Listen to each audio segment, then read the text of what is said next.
Mary and Papa is here, and I know they're watching, and it's so beautiful to see everyone here. My name is Dave Rimelis. I'm an old friend of Rob's, as I know everyone in this room is, and I'm going to get some folks up here to talk about Rob and memories of him. Nobody wanted to go first, so I'll just go first and say that we spent a lot of time, Rob and I, playing music together and riding together in cars, as musicians do. Really, the biggest part of our job is riding in cars, and then we get to play music in between. The memory I'm going to keep of Rob the most is a concert we did in the early 90s, and it was in an amphitheater, a natural amphitheater, and Rob was going to come in like a little ways into the set. He wasn't going to start with the band. So he decided he was going to start his solo from up on the hill, like in a mountain. And it was a grassy kind of thing, and people were sitting on the grass. It was a natural amphitheater. And so the band was playing, and there's a 4-measure break, sort of a Latin song, and then the solo plays those 4 measures, and then they come in, and then the band comes back in. And Rob was up there in the middle of nowhere. We couldn't see him, and then the band just stopped for the 4-measure break, and that trumpet just came out across the mountain. And that 4 measures just echoed across the whole field. And then as the band came in, he started walking down through the crowd, playing his trumpet solo. And that is a memory of Rob I am holding golden in my mind, because anything like that, he was always a fantastic idea. Anything Rob, any crazy thing, he was game. And that's what made him so beautiful and memorable and made us so good.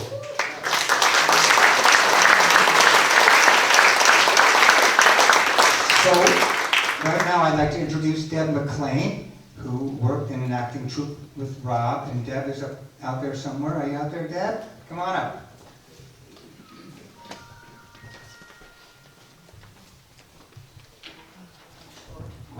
There we go. Can you hear me okay?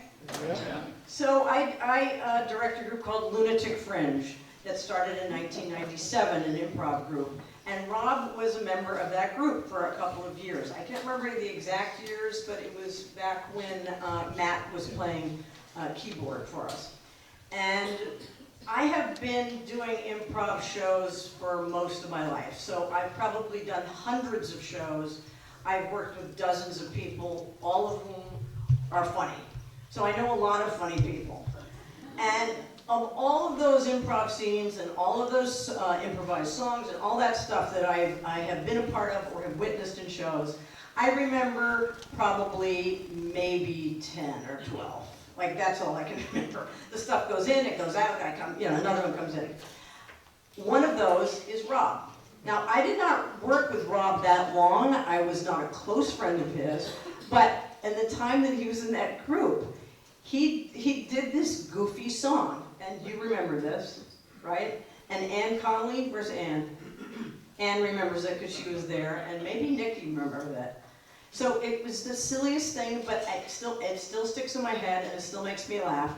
And all it was this song, and the entire lyrics were J'aime Montréal. And he would just say, J'aime Montréal, J'aime Montréal, J'aime Montréal, J'aime Montréal, J'aime Montréal. I'm not a singer, but anyway.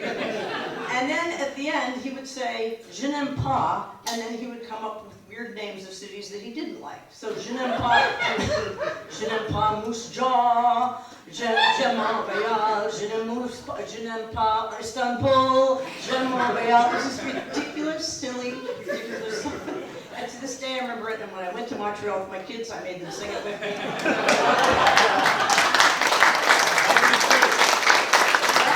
When you go to Montreal, you walk around Montreal. I don't know where this stuff came from, and I can say that of all the funny people I know, and as I said, I've worked with lots of funny people, there's a small number of them that have a weird place that only they can go in their brains. And Rob is one of them. And he would go up, and as the director, I'm going, what's he gonna do? I don't know, but I know I'm gonna love it, and I know it's gonna be hilarious. And that's how I remember him. Unfortunately, we had a 20th, we're still going, we're still doing shows, and we had a 20th anniversary show in 17. He wasn't able to come, but he did come to one of our shows after, because he had a gig. He came to one of our shows afterwards, so I was able to see him then. It was lovely to see him, and he had that same, which I know you're all familiar with, that same warmth and love that kind of always emanated from him, and just hilarious. And that's how I will remember him. I hope that if you ever go to Montreal, I want you to sing Jim Montreal.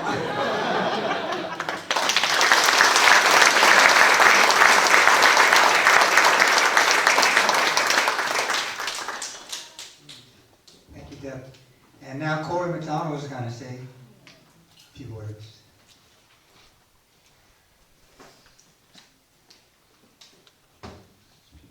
Hey folks, how are you? My name is Corey. I'm Pete, Mary Beth McDonald's son. I'm a writer and journalist up in Vermont, and my uncle Rob and I would write letters to each other about our deep frustration with politics, about writers we enjoy, books we were reading.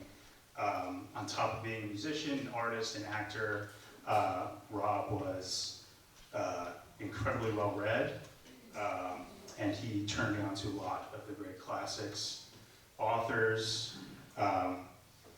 My family and I want to share a poem of his that my parents suspect was written on Rob and Natasha's wedding day.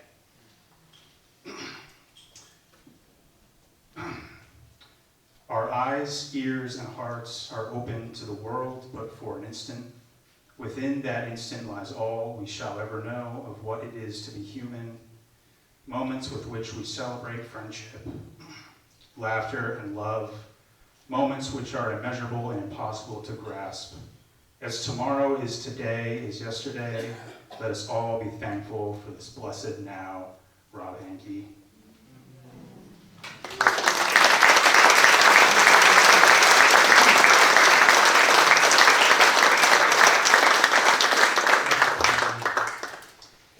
He was a Renaissance man, Rob. Amazing. And Ralph Strum. Ralph, where are you, Ralph? Oh, there you are.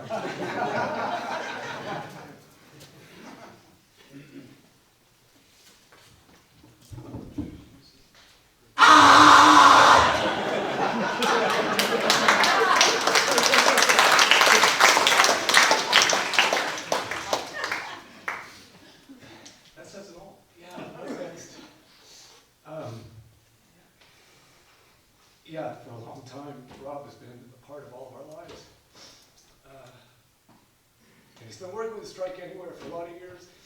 And one of the things that Strike Anywhere has been doing for quite a while has been going into these communities and finding out, interviewing different segments of the community, different populations, and finding out what's good about it and what's bad about it, where the problems are, and how can the community be a better community, a more responsible community. And invariably, things bubble up. And we put together a show, we take all that information and we put together a show that is basically a mirror that we hold up to the community. And there's one scene that remains the same. It's a scene where we have a very long rope and we hang phrases that came up in these interviews to reflect back on the town, things that people thought about the town. And that scene is Rob's scene. He always writes a song that encapsulates what we've experienced, what we've learned. And it always sounds like a Beatles song that never quite got out there. It's always beautiful, and it's always melodic. And I'm sure, like you will always love it.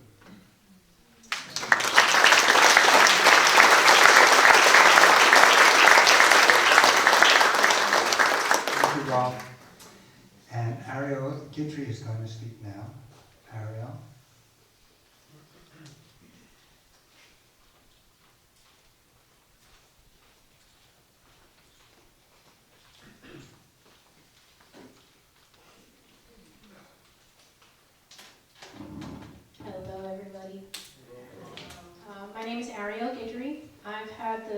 pleasure and privilege of knowing Rob and Natasha for almost about 25 years.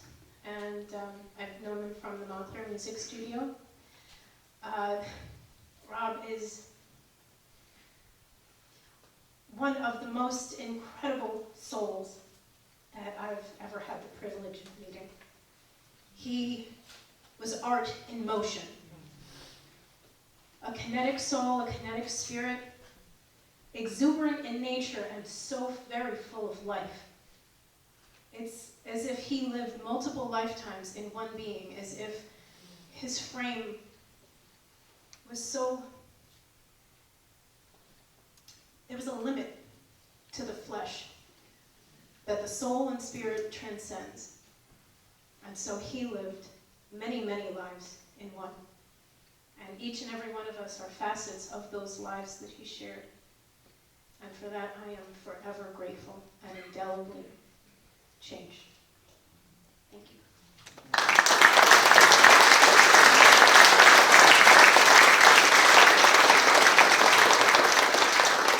Thank you, Ariel. And Jim Stagnito, a trumpet compadre.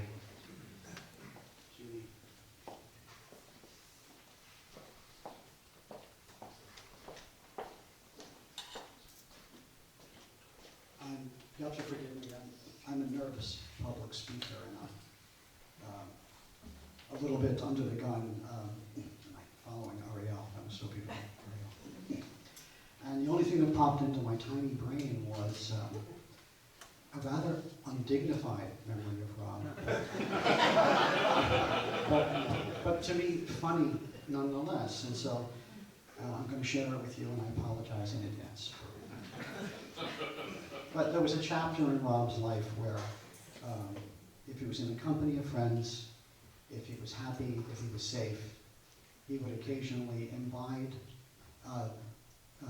alcohol more than his body could handle. And sometimes his body would purge himself of it. And that it became something that Rob and I would talk about for 2 years straight. Not in a lecturing way. We just sort of collaboratively decided that it really wasn't a great party unless that had happened to Rob. And so, sorry, Dave. So the long form joke that Rob, I think, raised to an art form was we'd show up to a gig together, and we go back a long way. I mean, hundreds of gigs, thousands maybe, right? And if there was a little bit of time before that, and we're sitting next to each other, the conversation would go something like this. Hey Jim, I found myself at this fantastic party yesterday, you know. Or it could be that I was driving through Maplewood, I went to the Maplewood Lanes, and I played bowling. And there was always this spectacular cast at the party or at the bowling.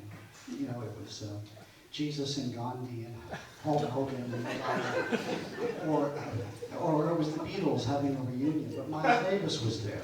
And he sat in, and people do incredible improvisation over the Norwegian Wood. And then the art was to just let that marinate and sit with that for a while and not break character, right? And then one of us, who we took turns, who the one was, would say, yeah, but was Rob there? And the answer was always yes, yeah, I was there. And did Rob throw up? And if the answer was no, it really wasn't a great party. It was good. It was tantalizing and close to being great. But never quite crossed that threshold. And I don't know anyone else who could take something as embarrassing as that, you know, and turn it into a 2-year running joke, you know, and stretch it, really stretch it. You know, long pause between Jesus and Gandhi. Yeah, but was Rob there? So, for whatever reason, Dave, that's what popped into my tiny brain, and I thought I'd share it with the group. And it's one of just 1,000 things we're all going to miss so much about Rob.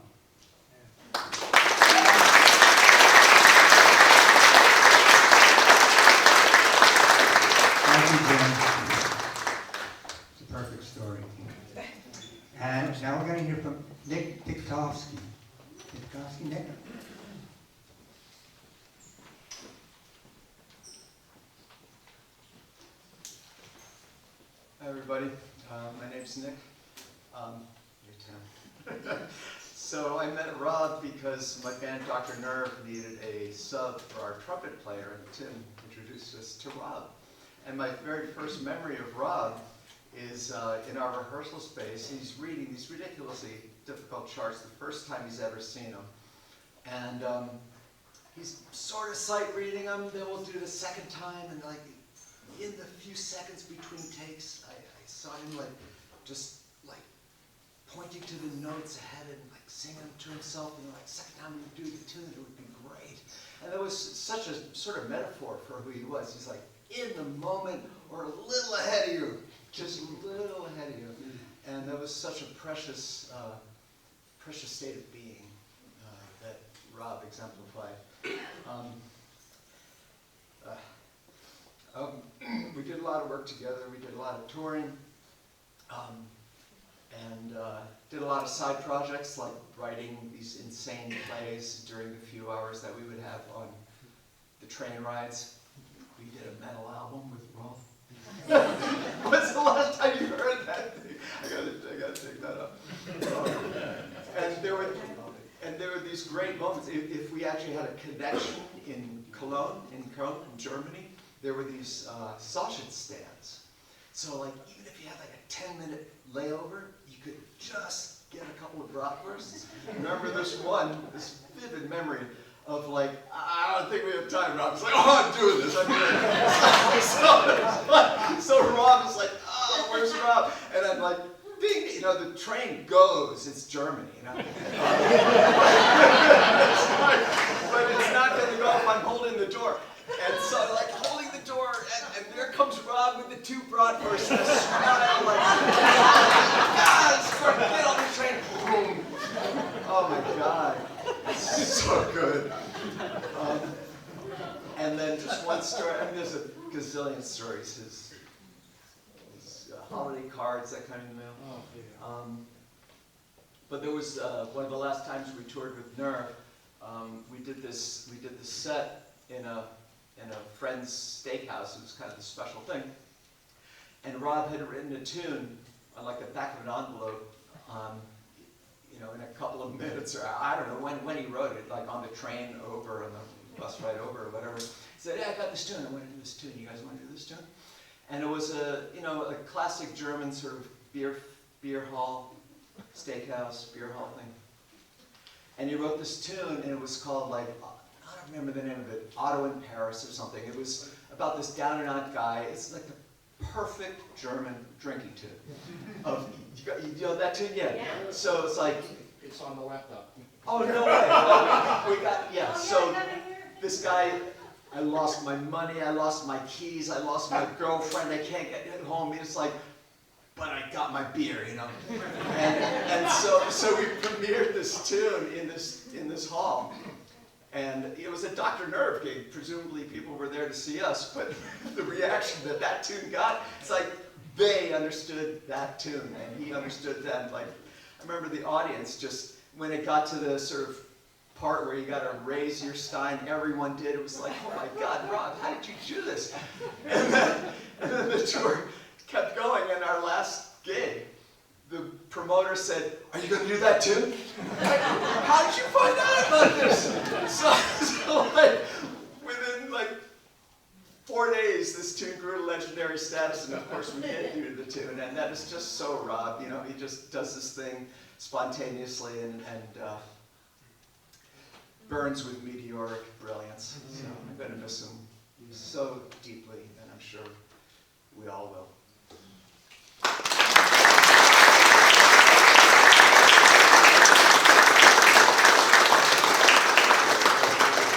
Thank you, Nick.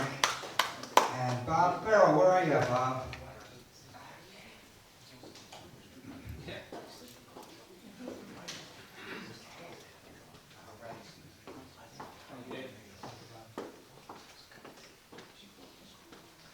Hamana.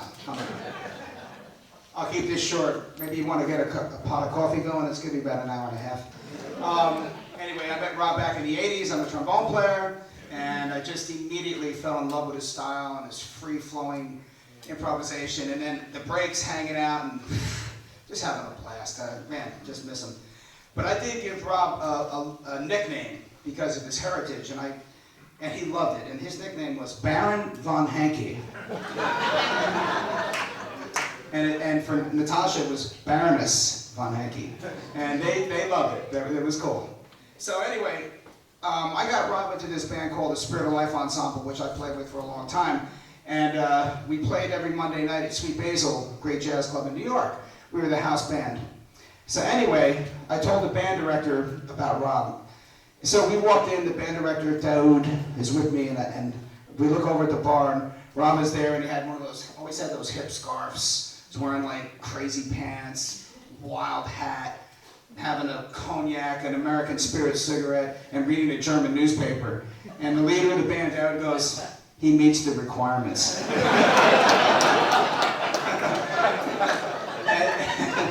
Oh, did he? And they really hit it off. And when I actually left the band, I was music director and MC, and Rob took over. He goes, I'm not going to do it. I said, no, Rob, you're going to do this. And he did it great. One thing, we play a lot of school gigs in Jersey City. We're based out of Jersey City, the band. And one school we played for was St. Joseph's School for the Blind. And it was always very moving, experience playing for the kids. And Rob was great. As we're doing the clinic, he goes out into the audience with the children, and he takes his trumpet and he starts passing it around so they could feel it and move the valves, and get a real sense of what the instrument could do. And man, I was like, wow, that's great. And we also played at A. Harry Moore School for the handicapped children, and some severely handicapped. And he'd go out into the audience and let them hold the trumpet, and I was like, man, it's just so moving, I have to use this because I'm suffering from CRS. Can't remember stuff. Yeah, there it goes. Okay. Recently, before Rob died, he's walking the dogs in the park, and he comes back and he looks in the garbage, his bulk day or whatever. There's a big garbage can. There's a trumpet case on top of the garbage, and he's just like, I gotta open this case up. Opens it up, nothing. So he turns around and then he starts walking away. He goes, wait a second. He looks back. There's another trumpet case. He opens it up. There's a $4,000 Schilke silver trumpet. That's a stunning horn, man. Absolutely beautiful horn. Except that the bell, the front section of the horn, was crushed. So I could just see some trumpet player trying to hit that high note and saying, oh, to hell with it. Well, Rob asked me if I could take it to the music shop and get it repaired. Well, they did an amazing job. It came out stunning.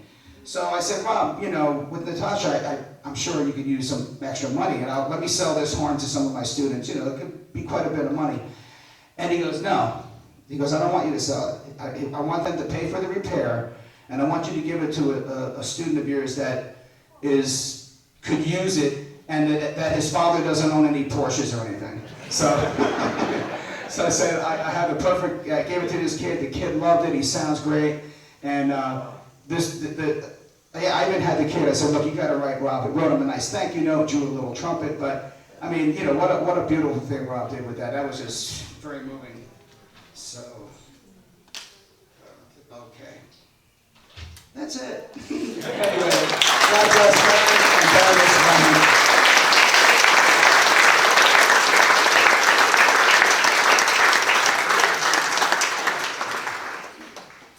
And Kathy Sapovi. Kathy, where are you?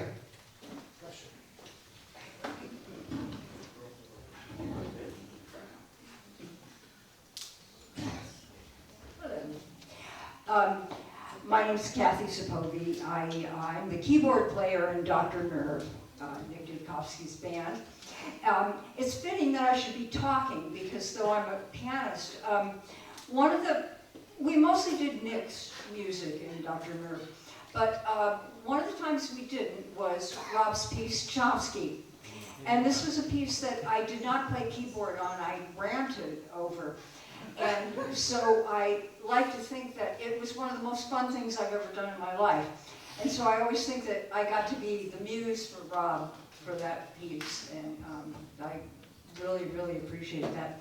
The other thing is that I'm a classically trained musician, which means I can't really count. And so, you know, the people in the band just like, they know where 16 measures is, and like they know what to do. And of course, Rob was always on top of everything. And I found myself, whenever I'm playing, I would always look out of the corner of my eye. He was right in front of me, and I would look to see when, and he had a way, you know, his characteristic way of pulling up the horn and getting ready to play. And so I'd always be looking for that. And you know, so I always felt like I knew where to come in. Every once in a while, you know, I'd kind of think, am I coming in the right place? And I'd look at Rob and I'd be able to do it. And so now, I don't really know how I'm going to be able to come in. Thank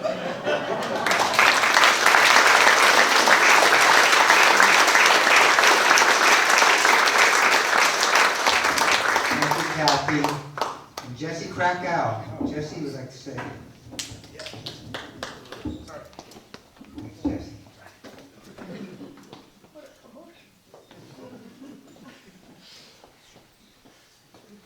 Hey everybody, my name's Jesse, and I'm wearing this shirt because Rob is from Illinois, my family is from Illinois, we love baseball, we talk about Ferguson Jenkins and Ernie Banks and all that stuff, so I want to represent that. So I played with Rob, I was lucky enough to play with Rob in Fast and Bulbous and Dr. Nerve, and we did a lot of touring together, and as you know, when you're on a long tour, you go crazy. And in one of these moments of extending craziness, Rob came up with this theory that Jim Morrison was basically Frank Sinatra. That, like, Frank Sinatra could sing "Touch Me" over the same exact track, and it would sound exactly, you know, it would sound, nothing would be different about it. It would be perfectly appropriate. And then we just came up with this idea of, what if you had Frank Sinatra sing the music of Jim Morrison in a big band style? He's like, yeah, I could do, you know, Nelson Riddle orchestrations. And yeah, we came up with the title of the band called Chairman of the Doors. Yeah, which is, so, you know, for the next 2 weeks, that's all we talked about. And so I want to leave you with my impression of Rob doing Frank Sinatra, doing Jim Morrison of the end. Father, yes, son. I know we had our differences, but I'm proud to be your son.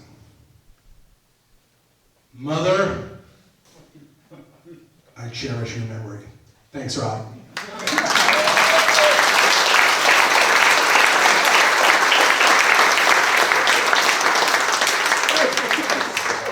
Thank you, Jesse. Assunta Trichka. Assunta. Come on up.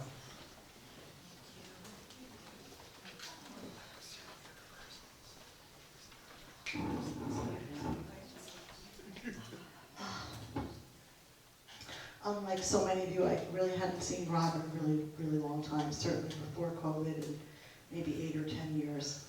I have 2 very short anecdotes, but I just want to tell you how we knew him, because so many people ask me, and I'm seeing people from different worlds that I didn't even realize knew Rob. But I've known Rob longer than I've known my husband, and we've been married 36 years. So I worked full-time at the library at William Patterson at the age of like Matt and Pete, John McKenna, Doug Weiss, Pat Ferguson, Mike Carino. It's like incredible era. And I wasn't a musician, but somehow I fell into like hanging out with these guys from time to time, and Rob just became a dear friend. He used to joke that I gave him his first real job, but I kind of think it was probably his only straight job, which was at the library, part-time at night when we were digitizing the catalog. And so we would work at night and just listen to Beatles music, and it was amazing. And I just loved all of that time with him. And we stayed friends, and then I'd see him in different circles, or dear friends that I tell who are here, who are the music directors of a church in our town, Fairlawn. I'd walk into like a Christmas Eve service one night, and there's Rob. I'm like, wait, what? and so he played there up until even this past Easter, from what I understand. Just such an incredible guy. And so the two little anecdotes that I wanted to say are both related to weddings. Our wedding, which was in 1989, and some of those guys I mentioned, I handpicked them to be our wedding band. It was so beautiful. And also to appease my very Italian and Catholic mom, because we weren't having a Catholic ceremony. I wanted Rob to play solo trumpet, and he played Ave Maria and brought my mom and many other Italian people to tears in that beautiful moment. And the other one was their wedding, Rob and Natasha's wedding, which I characteristically arrived at late. And I did not know something kind of interesting about how they arrived at the wedding until my husband and I were driving to whoever had the party, and I don't remember who it was. And we were driving, and it was pouring rain. And we're driving, and I look on the side of the road, and I go, oh my God, this poor guy's like riding his bicycle in the rain. And oh God, and he's wearing a suit. Oh God, it's Rob! And holy crap! And so we pulled over and said, you know, it's really heroic, but I think you should just get in the car. So luckily we had a big SUV, and we put Rob in the bicycle in the car. And I have many other lovely memories of Rob playing at trumpets. I know Enrico is here, and but I wanted to say, when I found out about what happened from Matt, I said, Matt, I'll do whatever you need. And I said, if it makes it easier, how about I just bake cookies? So I never baked German cookies in my life, but I did some research, and to honor Rob, I did that during the corner. But I also want to say, I feel like I want to honor these beautiful people that, you know, I was older than those guys when I was in college and met them, and I wasn't a mother hen, but I kind of felt like they're just these like cute little jazz boys. And now they're grown-ass men doing beautiful things for their friend and lifting up Rob and Natasha. And so, thank you.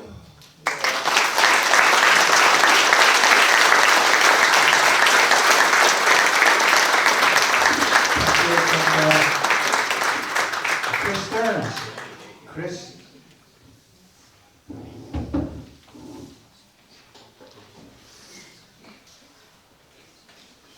Hi everyone, my name is Chris Stearns, and you're all summarizing Rob's life for me in an amazing way.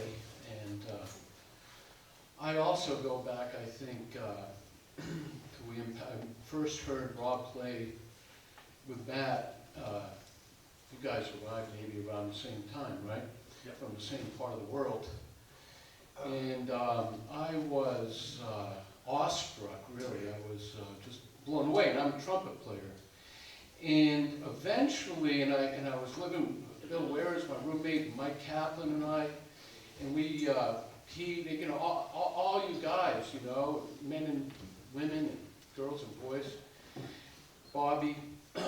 Anyway, unusually, I mean, most of this didn't happen to most of you, but because Rob was so free and lyrical and loving in the way he played, he actually got me to quit playing the trumpet. And it took about 4 years for that to soak in. We played in a great Cuban band together, a Santeria band, and I mean, it took about 4 years for me to make that decision, and I'm really glad that I did make that decision, because then I got to spend like 20 years. I put my horn away for 20 years. And Rob taught my son Julian, who still plays the trumpet, and Bobby Farrell taught my son Julian, who still plays the trumpet. And I gave Julian my Boozy and Hawks, which I used to play with the Latin bands, you know, with the big board, all that. And anyway, I had the great, good fortune of, because I quit, I was able to listen to all of you play from the audience. And I'm very grateful for that. And then I was also able to erase a lot of maybe over instruction musically. And then when I did go back to playing 10 or 15 years ago, I was able to get my ear back thanks to listening to you all play, and you know, especially Rob being like this just joyous trumpet player from a trumpet player's point of view. So, thank you very much, Rob Henke.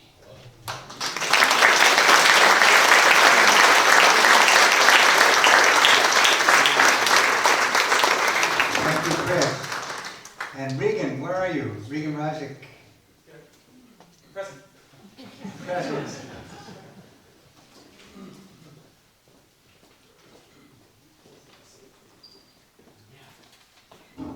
I was always one of the kids who said here. I never said present. Maybe some of you feel the same feeling that I'm sitting here listening to everyone. The fact that I know less people here than I know more of, and maybe some of you are thinking that same thing, is a true tribute to what a giant our friend was. And since the political ice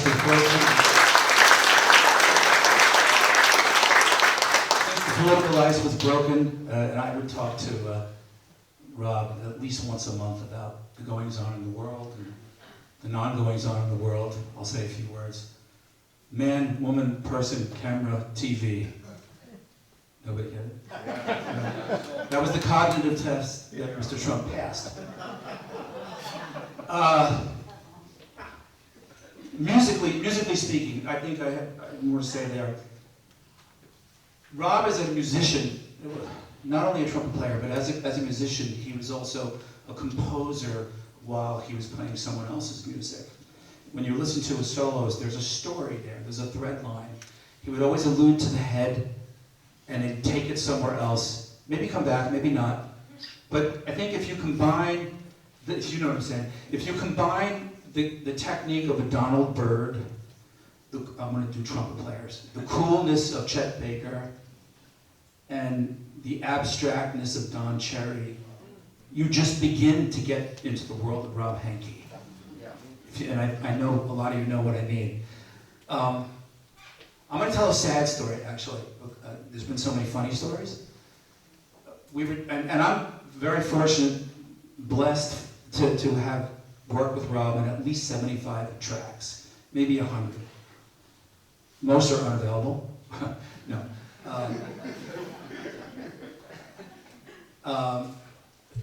We were recording a tune that I wrote. It was called 8 minutes and 43 seconds, which was the amount of time it took for George Floyd to be killed by Derek Chauvin's knee on his neck on the street. And I had this idea that I would have the iPhone there. I mean, it was sort of worked out, but very loose and abstract, which Rob was great at. On the gig were Bill Ware, Jay Didymo, John Richards, and Frank Almo, and myself, and Rob. So it was real improvisational spirits, and all, you know, composers in their own right, and great players, and I was very lucky to have them. And I had the iPhone there, and I was trying to conduct and time the ending while playing to make it come to exactly 8 minutes 43, not 8 minutes 42, not 8 minutes 44. I don't like fade-out endings. I wanted it to end like a concert piece. And at the end of it, I just looked at Rob, and he looked at me, and after all of our political conversations, we just kind of like welled up. There was like a tear in our eyes. Like, we knew we had a good recording. It was a one-take kind of a thing. It's not the kind of piece you play twice. And I'm forever indebted to his musicality. That's pretty much all I have to say. Thank you.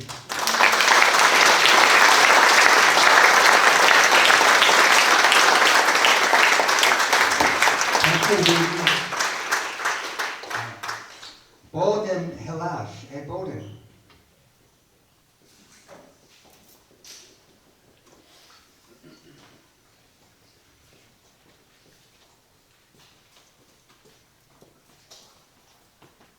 Hey everybody, so Rob was one of the first people I met when I moved to the city. so I knew him a long time in all different kinds of circumstances and different kinds of groups. And so one day, my daughter was 4 or 5. She met Rob. I think it was at a strike rehearsal or something. And so, you know, she's 4, she's 5. So she's very inquisitive. She's pretty unfiltered. And here's Rob. He's kind of the same way. So it was like, you know, Albert Schweitzer meets Charlie Parker. They got along really well in a very intuitive way. So we play the rehearsal, we take a break, finish the rehearsal. So she and I are walking to the subway. And she goes, Dad, who is that man? I said, which one? And she said, you know, the guy with the crazy, you know that guy. I said, oh, the drum player. She said, yeah. I said, oh, that's Rob Henke. And she goes, well, how do you know him? And I said, well, he was one of the first guys that I met in New York. And she goes, but yeah, but like, what's he like? How did you meet him? How did all that happen? And so everyone must have one of these stories here, I'm sure. So I said, and she said, what's he like? I said, well, if I had to sum it up, it's that Rob's up for anything. And she said, well, what does that mean? So I said, I'll tell you the answer to that and how I met him, and it should answer this question. So it's the summer, the late summer, or maybe early fall of 1984. And so I just moved here from Canada, from the far northwest of Canada. So I don't know too many people. You know, America kind of confounds me. And I'm doing one of my first gigs, and I'm down in Chinatown. It's like 9:30 a.m. or 10 a.m. and I'm playing a church gig. And so I play the gig, and I leave the church, and I'm walking out, and this is like somewhere in Pell Street, or way down there. And so I'm trying to figure out what my next move is. Where's the subway? How do I get to where I have to get to? And all of a sudden, in the far distance, I hear this sound, and it sounds sort of like music, but then it sounds like a lot of other things.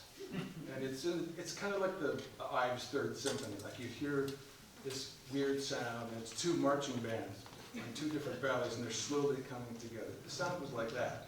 But as it got closer, it got more and more kind of scary sounding, or just weird sounding. So finally, and I was kind of riveted. I was like, what is this? Is it a piece of machinery? What could this be? So finally, it's pretty close. It's quite loud. And at this point, it sounded like some kind of big wounded beast chained to a sled full of scrap metal. And somewhere in there, there's like some melodic activity going on. But it's intermittent activity. So, and I'm riveted to where I'm standing. I was like, I just have to see what this is like. So there's the street, and there's a bunch of alleys.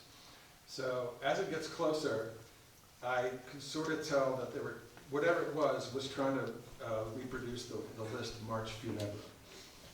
But it was pretty far off from that. So as it gets closer to me, all of a sudden I notice there's one component of this that sounds like, you know, if you look into like a pile of dirt and you see like a little light in there. It was like that, but the oral version of that. And then all of a sudden, the group of people turn the corner from the alley, and they're right in Pell Street. And it's a band, and it's a band of Chinese people.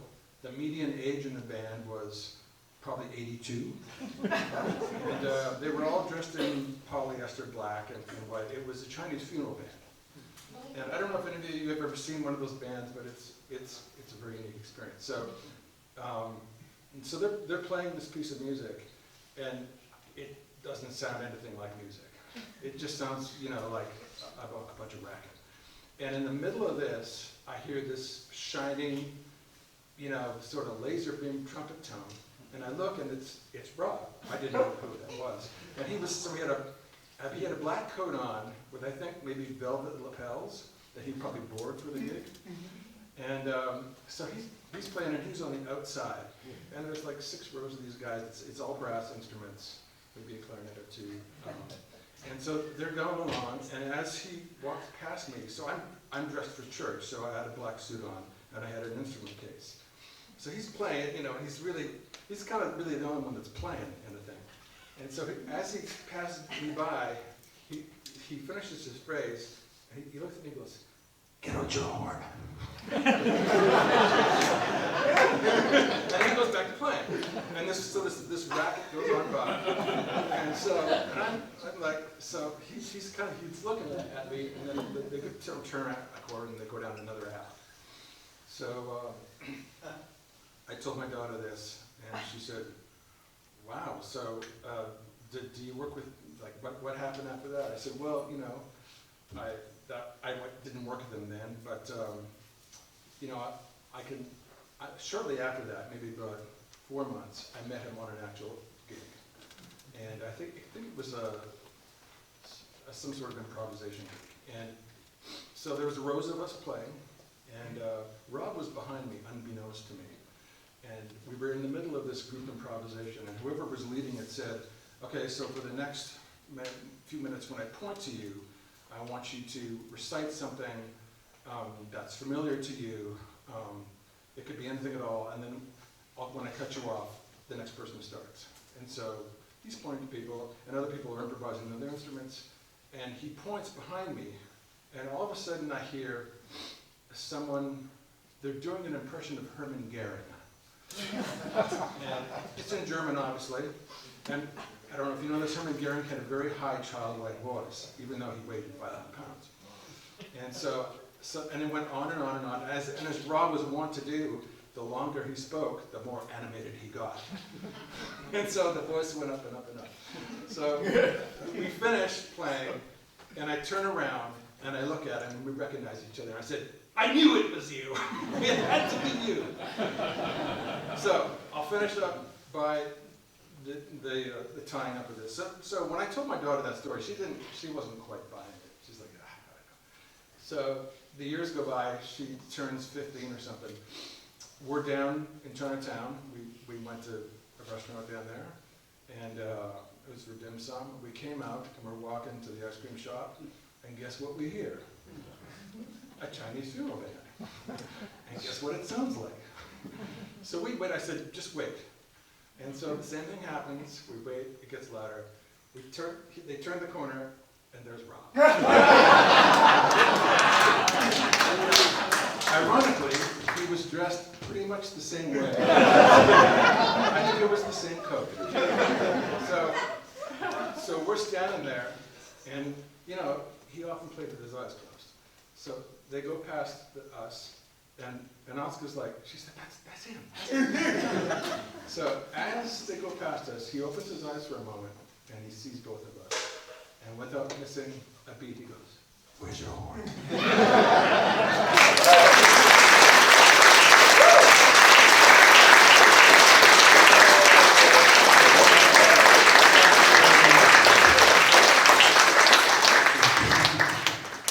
Ben Williams, can I come up there?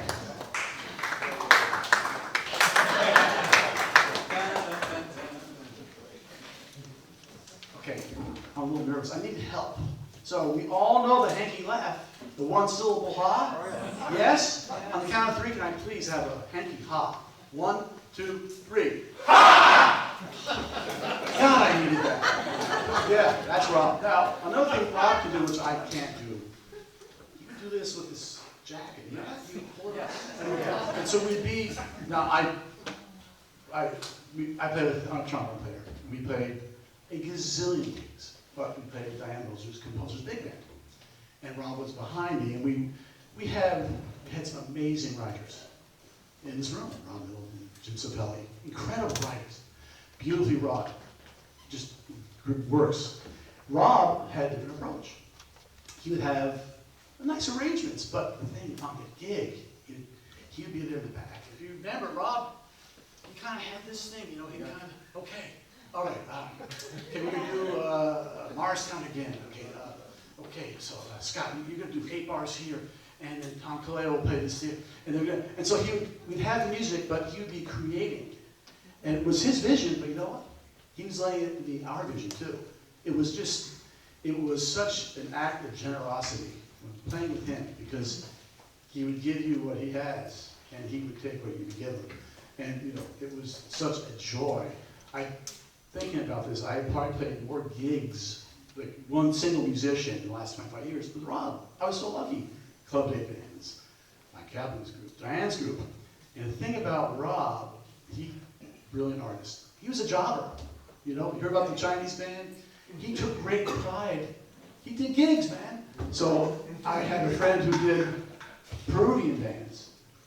And somehow the name, you know, the marching band, you know, Rob's name comes up. And, oh, you knew Rob. He didn't know Rob was this like world-class jazz musician. He really played those Peruvian parades. And I think Rob really dug that. Now, I've told the story, I tell stories over and over. We were in the car a lot. And he had a rule, steadfast rule. If there was a batting cage while we were driving, we had to stop. It didn't matter if we were like late for the gig, it did not matter. We had to get out and take some swings. So I met a couple times going to the club day. Tux comes off, we're like roll up the sleeves of our, you know, tuck shirts, and here we are, you know. Rob, man, he had like a very ferocious swing. He did everything very, you know, just had big, and we grins on our face. And then we go, we sweating, and we go to the, you know, the Bethwood or something to do it. Just, it's such joy. And then in the car rides, I have these memories. I think going home, he loved the radio. Rob loved the radio. He's a Renaissance guy. He loved writing letters. He loved baseball. He loved the Marx Brothers. You know, he loved baseball on the radio. So to him, Nirvana was, you know, we're in the car, it's 1 in the morning or 10:30 at night, finding like, oh, Pittsburgh, the Pirates are playing right now. We could listen in on the Pirates. Or St. Louis, you know. He just found such joy in that kind of stuff. And the last time I saw him, I use that ha again. Last time I spoke to him a few times over the last 7 months, but I'm very fortunate to run a community band in Maplewood. It's the town I live in. It's a big band. And sometimes we need help at the trumpet section. And Rob, you know, this guy, his reputation is so huge. He loved it. He loved playing with these cats, just wanted to play for fun. Rob, just, what an attitude. So I'd say, call him up, Rob. Hey, Ben! So, can you do this gig? Yeah! Just like that. It's enthusiasm. I love that. And so we have this gig at the pool in Maplewood, playing the blues. Rob's in the section. It's okay, Rob, you're going to do a solo here. So I'm doing this. And all of a sudden, where's Rob? It's time for a solo. There's a kiddie pool behind us. And standing in the middle of the kiddie pool, Rob. He has shorts on, fortunately. And the funny thing, there are kids like, you know, Splat, you know what I mean? He's just another one of the kids, man. And he has his plunger, and he plays a beautiful solo. I'm telling you, it's killing. And the water's like up to the shins. And he hits the last note, falls right on his butt.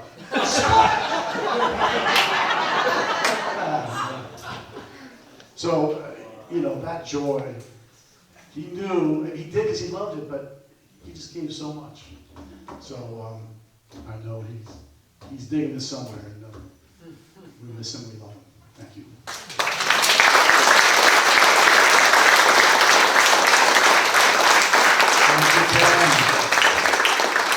Michael Larkin. Hey, Linda.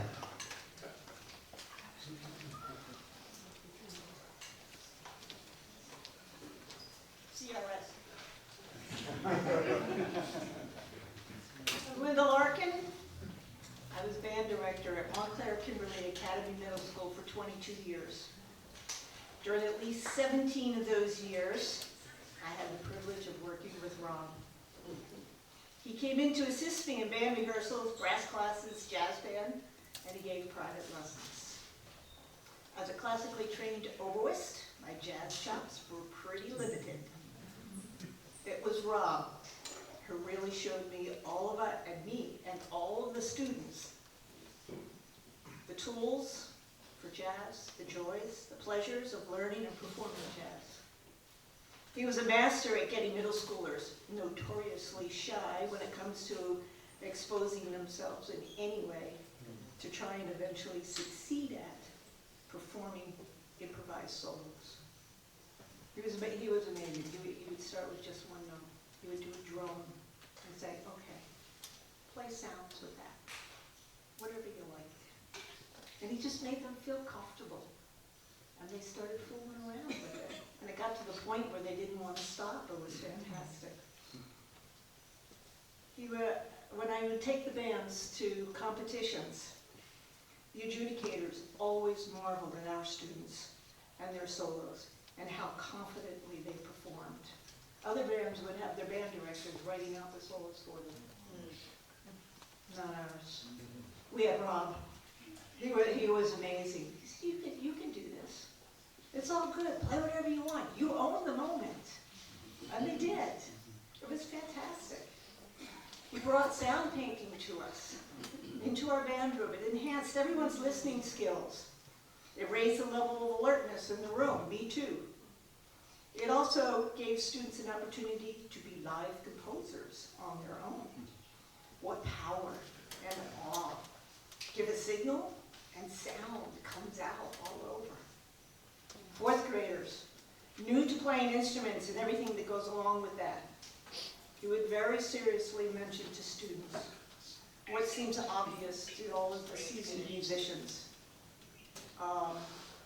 Just so you know, you need to actually look at the music on the page to find out what note to play next and how long to play. It's just a fact of performing. He didn't talk down to them. It's just like, I know this and you need to know it too. Because they're like trying to watch me, the conductor, and they're trying to read their music and put their fingers in the right place and all of these things all at once. And you just bring it back. Just so you know. You actually have to look at that. Baseball always made an appearance in his teaching. You have to actually prepare to play a note on your instrument just as a batter will prepare to hit a pitch. You gotta get the stance, you gotta get the position, you gotta look ahead, you gotta get the horn on your face. Classes were often at 8 a.m. Brutal for Rob after a big night gig. Not a morning person. He would let me know about his schedule by saying, I might be a little crispy tomorrow morning.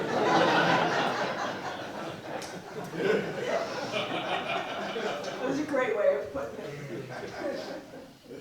He was passionate about music and teaching, always listening and curious, sensitive to underconfident young musicians, approaching life with a good dose of humor. Being with Rob made me a better teacher, a better musician, and a better person. He and his band played for our daughter's wedding reception. He made one of the best nights of our life even better. Thank you, Rob.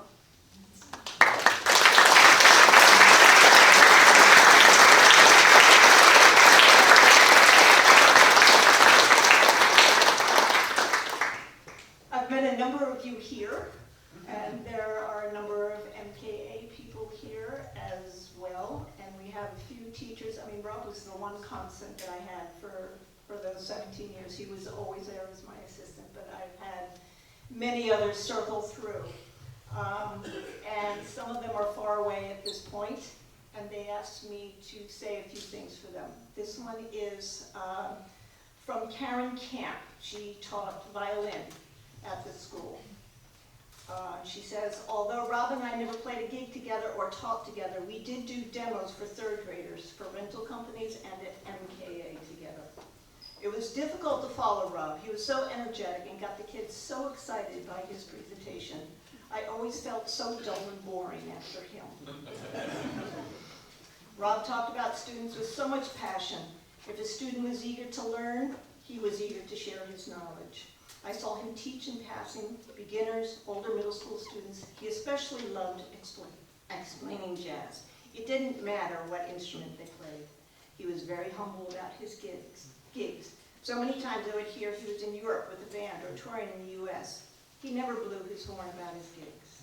He was a friend, he was kind, he was funny, and humble. This is from Matt Patuto. Some of you may know him. Used to be a drummer around here. He's now down in South Carolina, nicely retired and playing a little bit of side gigs. Here is what I miss. Rob turning to me with that look in his eye. You've all seen it, and a funny face, and he says, I'm gonna have 2 raw eggs and at 3:55, wanna watch? Let's warm these kids up with smoke on the water. And he did. One more band class at 8 a.m. and I'll be legitimized. I love dive bars. You start at 9:30, I'll be there. His hats, discussing books by Charles Bukowski, reliving the bouts of Ollie, Foreman, Fraser, Norton, opening an email and finding a recording of one of his characters. How he always ended the gig with, hey man, it was great working with you. And then he included 2 recordings. And then last of all, we had a piano teacher at our school. And she was there for many years, even longer than Rob. And she would always talk to whoever we had in the band room for assistance. She was is a wonderful person. She is now in Serbia.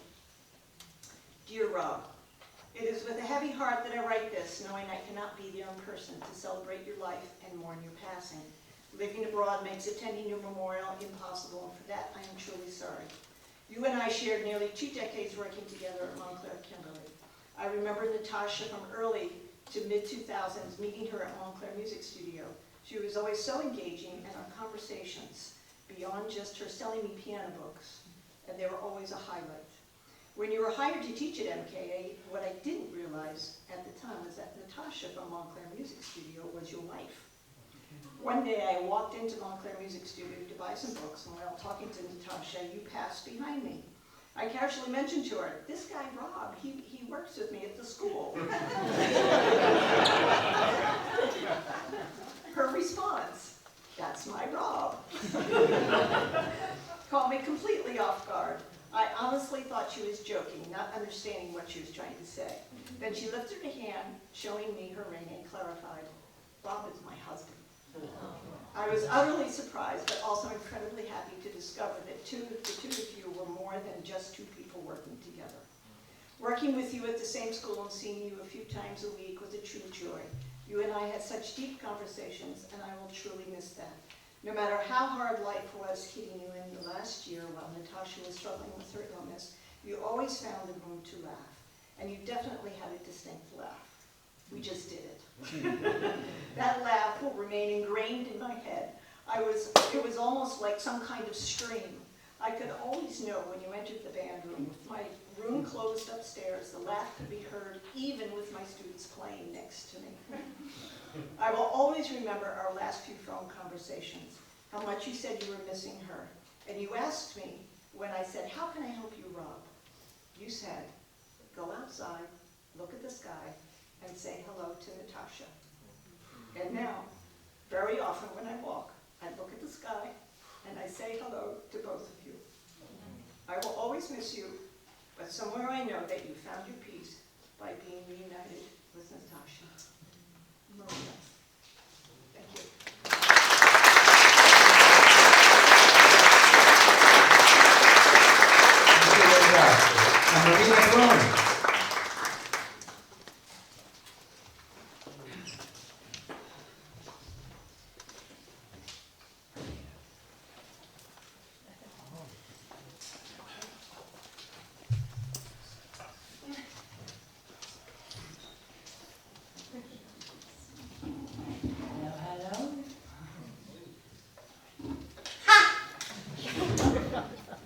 So I'm Melina Brun, as you would call me, Frau Brun.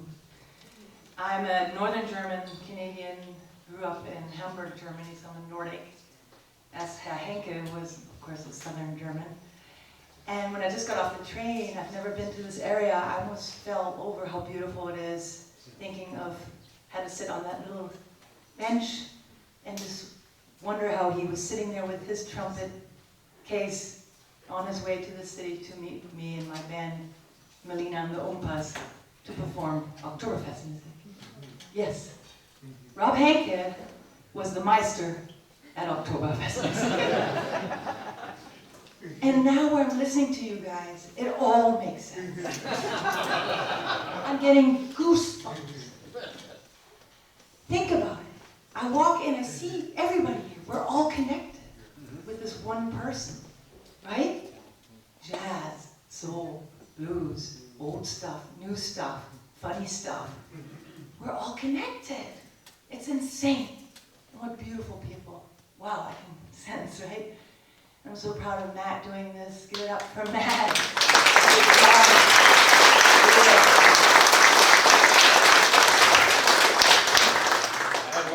And everyone else around, exactly. So I was thinking how he went to the city with his little bike, you know, and looked like a hippie sometimes. I couldn't figure him out, you know. He's like, he had his German dad's hat on, going to the rehearsal or whatever. Then I would bring him the lederhosen, and he, you know, yeah. And then he would just, please take a look at this photo. Right? So he was just a very cool, funny, all over the place person. And I think we all kind of are, aren't we? So I'm a musician, I'm a singer, performer, actor. Sang a lot of million-dollar hits in Europe, but I got screwed, of course. But here I am, of course. And I had to start this band, I wanted to.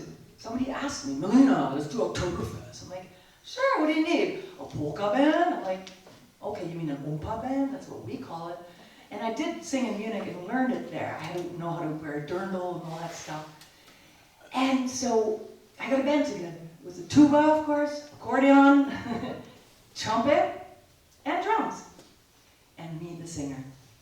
And it was very easy for me. I can't explain it. We traveled as kids, you know, we weren't that rich, but we traveled from north to south, to Bavaria, to Austria. So I saw the, you know, the slapping, schlag. I loved it. And of course, Rob is crazy. I can't believe it. Your stories were so important for me just now. Because anyway, what I'm going to do is just tell you that he was so good at this music. The first time he walked into the rehearsal, and he just got all the material, I threw at him. And there was the accordion guy, old Charlie, he was like super old and was super fun. He was very good. Knew all the stuff from Staten Island, you know. Yeah, they knew a lot of older people knew all the German stuff. Interesting, from New Jersey to Pennsylvania to New York, Connecticut. But they're slowly disappearing, you know. And so Rob came in, and as if he's done this his whole entire life. And he had to tell me the first story, of course, about his uncle. I think it was Hubert, right? Uncle Hubert. What was his uncle's name? Do you remember?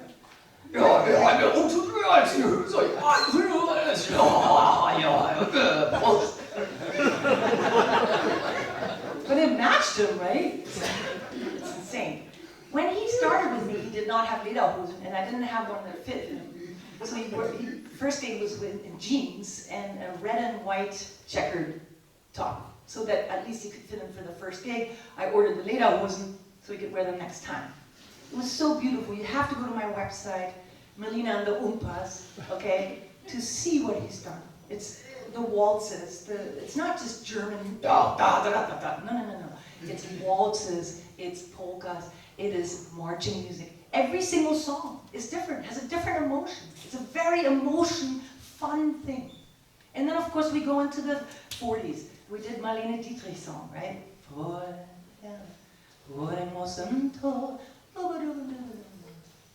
Perfect. Then he did, what did we do? Que sera, sera. We went into disco. We went into everything. Funk, you name it, right? And even Rammstein for some. We like to surprise our clients, but we do it authentically. Anyway, so usually I'm in a dirndl, but today I'm just in the normal outfit the first time, and we just did a job together in March. I was going through my mother passing away, and she was really at her end, and me and Rob kept on saying, do you think you can make it out? I would really like to perform and maybe get out of the house. And we had spoken a lot about what's going on with Natasha, and he was just so worried and so sad. But came out. He came out in March, performed for this Jewish family, Austrian Jewish family, flew all the way from San Francisco because their son had his bachelor's party in Munich at the Oktoberfest. And so they wanted us there. They're like, we're going to know about music. It was wonderful. The old guy came up to us. Yeah. You know, I really, really like this music, you know. And so Rob had a wonderful conversation with him, with the others, with these other guys, and these guys, and those guys, because we were early. We were actually way too early. And so just so you know, that was a happy day for him. And I hadn't heard him like that on the phone. Anyway, so yeah, and I said, so it was connected. My mom passed away May 8th. Natasha, May 13th. I heard that when he said, yeah, she just died yesterday. I said, oh my God, that's crazy. And then he's gone. But he kind of looked at you, right, and said, I don't think I can do this, like, alone. Too bad. He's missed, but I think he's happy. I feel it. Happy. And we should be happy for all of them. My mom, your moms. Right? Okay, we've heard enough. Let's do a song. And I'm going to ask, and I want to hear the song, actually, that he wrote, the German song later. No, but yeah. We're going to invite Vinny Barcelo. Yay! On trumpet. Rob introduced me to Vinny because I needed a second trumpet player to do those alpine harmonies, right? Vinny? So these two guys in their lederhosen on stage, unbelievable. The harmonies, you won't believe it. We'd have to get the lyrics started. And while she's getting her lyrics, I'm just going to make a little Yes. group service announcement. Group service announcement. So we're obviously not going to wrap up at 9 o'clock if you're looking at your watches. That's not going to happen. We do have the space till 10 if need be. This is a musical selection, but there's going to be a couple more people speak. If you don't feel the absolute need to speak, that'd be okay too. But we're going to get through the testimonials and the speeches, which have been beautiful. Thank you. And then we're going to get to the musical selection. So it's going to last a little longer. If you do have to leave for whatever reason, your meter ran out, you got to go feed your cat. Nikki is streaming this. Nikki Dan is streaming this, and our friend Phil King is videotaping the whole thing, and then I'll eventually get up on YouTube. So, and for those who can't make it, of course, please let them know that this has been documented and will be posted. And now we have this German song. Yeah. Look at it, he actually has it right here, the original. And Rob and Vinny harmonized incredible and also had so much fun. And so he's going to help us out today. And this is a goodbye omen to both and to everyone. Auf Wiedersehen, which means I'll see you again.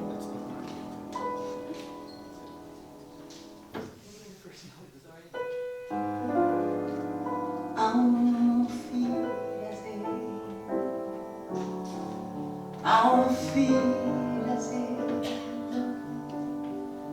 bleib nicht so lang gefangen,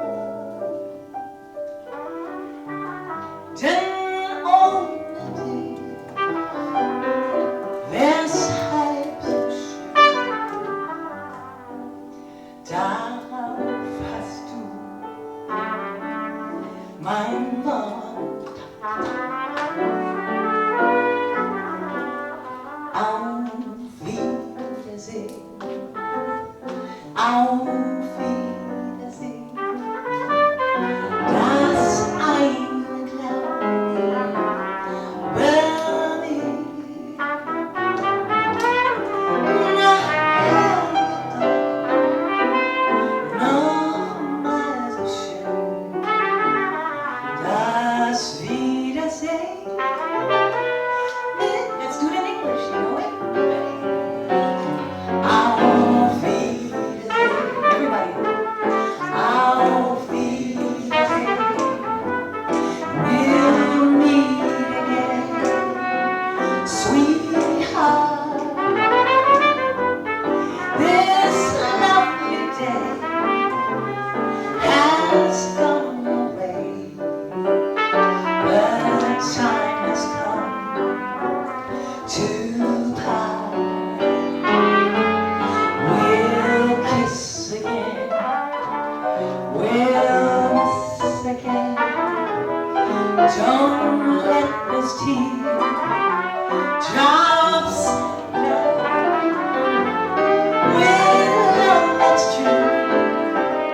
couple more speakers, then we're going to have some music.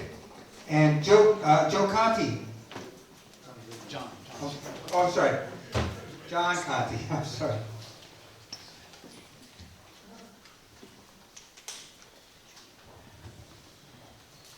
First of all, you're overdressed.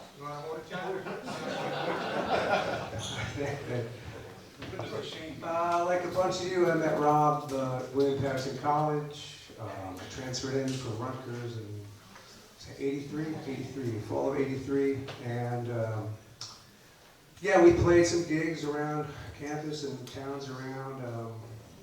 He played brilliantly on my senior recital. We did some Jazz Educators Convention in Dallas. We had a great sextet with Matt King and who was it? Scott Kreitzer, Van Romain, Kevin McNeil. I just remember, yeah, I was coming from, yeah, I'm a bass player. I was just so entrenched in, I gotta learn tunes, I gotta work, I got a lot of tunes, a lot of chord changes, and not that I was afraid of improvising, but I looked at Rob and I saw Rob and I said, wow, there's improvising, and then this is another level here. Like what I'm hearing everybody say here, anything goes. It's just, he embodied, to me, just pure expressiveness, creativity as it relates to playing jazz or any music. So I was just always in awe and revered him, and just I'll say, I mean, maybe unlike, it's quite possible that I had not seen Rob since I walked out of Patterson College in 1985. But I don't know, everything I'm hearing here, it's like jogging my memory, hearing all these imitations of his voice. And it just immediately takes me back. Yes, that's Rob. If you had asked me over the years to describe Rob, then I would have described him in these ways that I'm hearing all of you say, and it sort of warms my heart. Like if you run into somebody you haven't seen in a long time, or a friend of a friend, and you ask the friend about that friend, and when you hear things about them, and wow, I'm surprised to hear that. Well, I'm not surprised. I'm not surprised by anything that I'm hearing about all these other facets of Rob, and it's just it's amazing, and I don't know, for some reason we never crossed paths over the years, and I just seeing all this and hearing all this, I'm just kind of sad that I was not. It would have done my soul some good to experience being around him, and I know he'll be missed, and he's just one of those guys. I mean, he's like a mashup of like Miles Monk and John Belushi. It's like I just Anyway, thank you for listening.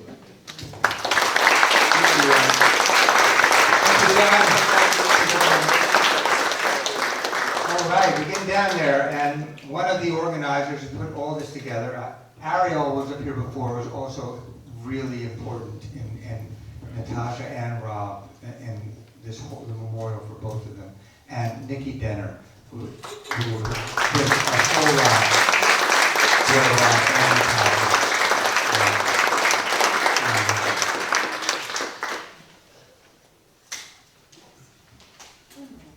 Well, I have to say, the last few months were real heavy. Being friends with the struggles that we all went through, and they went through. But to be here tonight is like almost to be here with Rob, and to laugh so much. And he was a man of so many personalities: music and art and poetry and Chinese funeral bands and he was for real one of a kind. So it's just kind of been a blessing to be here and kind of have him here through all of us together. And that's been really wonderful for me, for sure. So I my one, there's so many stories. Rob played in the Chinese funeral band. I met him through my husband, Anton, years ago, and I have a Latin band. He played in my Latin band. I guess that's the one genre that has not been represented. He played with Ray Barretto, one of the greats in Latin music. And I remember, I was so thrilled because I came from Minneapolis, where it's not a very big bench of musicians that played Cuban music. And then here's Rob, who can simultaneously do sound painting and then play a mambo equally as well. I was like, this is a dream. So he played in my band a little bit, and but what was really cool is when I did one of my records with a fantastic Puerto Rican singer, a legendary man, and I needed artwork, and Rob did the artwork for my CD. And it's beautiful, but the reason that I'm sharing this with you is because I said to Rob, this is artwork for a CD. How much are you going to charge me? And I know we're friends, but please, I know this is your art. And he says, no. He said, I'll do it, and then you take me to the brew pub. And that's it. And I was like, well, I want to give you something. We could go to the brew pub, but I'll give you something more. It's like, no. We just go to the brew pub, South Orange.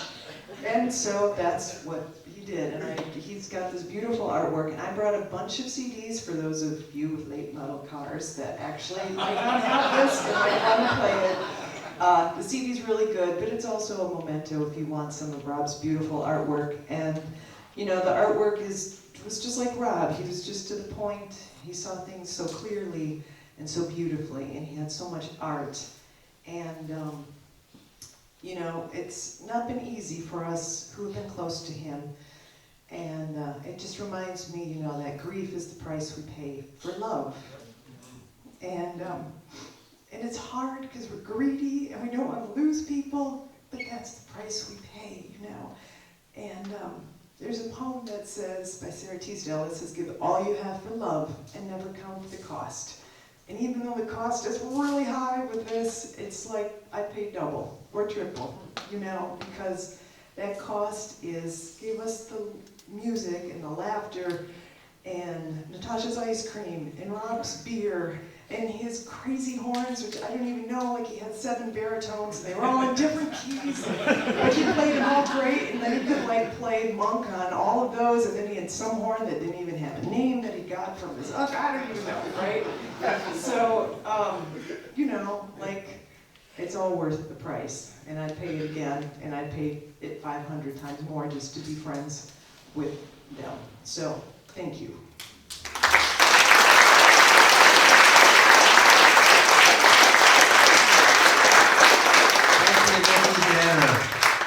So,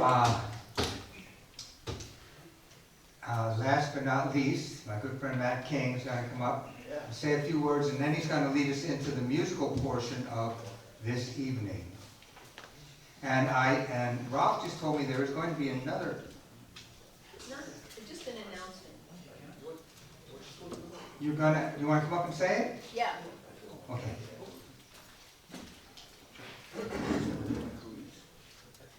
I just wanted to invite everybody here. On October 27th, we're going to do a concert memorial for Rob in Brooklyn, at Irondale Center. And for everybody, any of you, I know you, so many dear compadres who played with Rob, hundreds of gigs. I'd love to talk to you because we'd love to have you come and play. We're going to do a special night. We have so much video. I'm from Strike Anywhere. We have so much amazing video of Rob.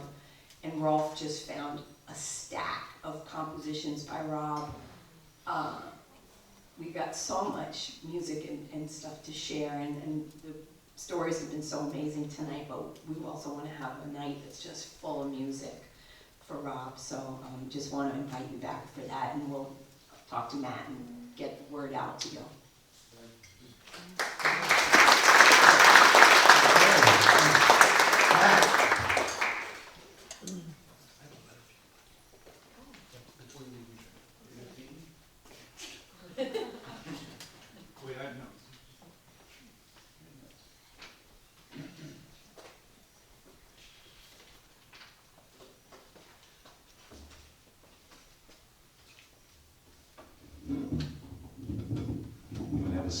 Fignon was born. At your own risk. Yeah, well, he said he had some kind of, what'd you say you had? Cooties. Yeah, I have bubonic plague, so. No reason.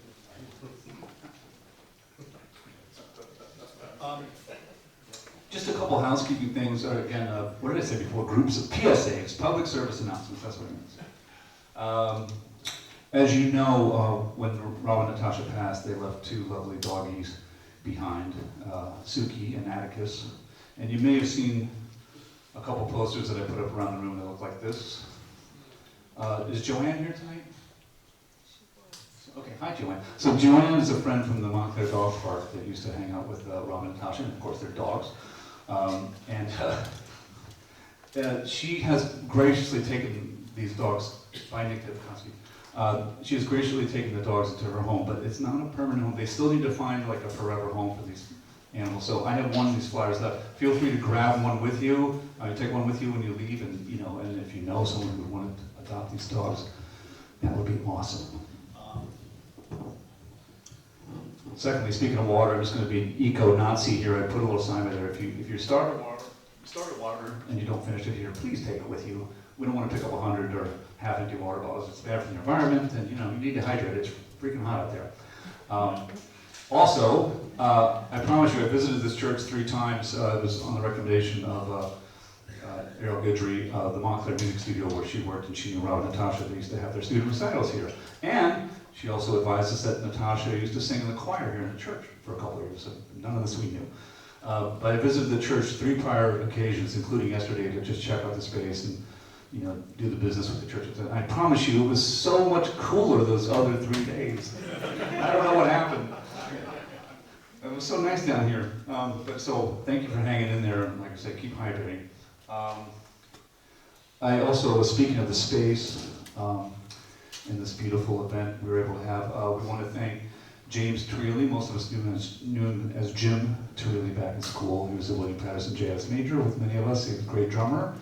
Since moved on to other things and lives in California and can't make it. But he graciously provided this space for us, made this happen. So thank you, James.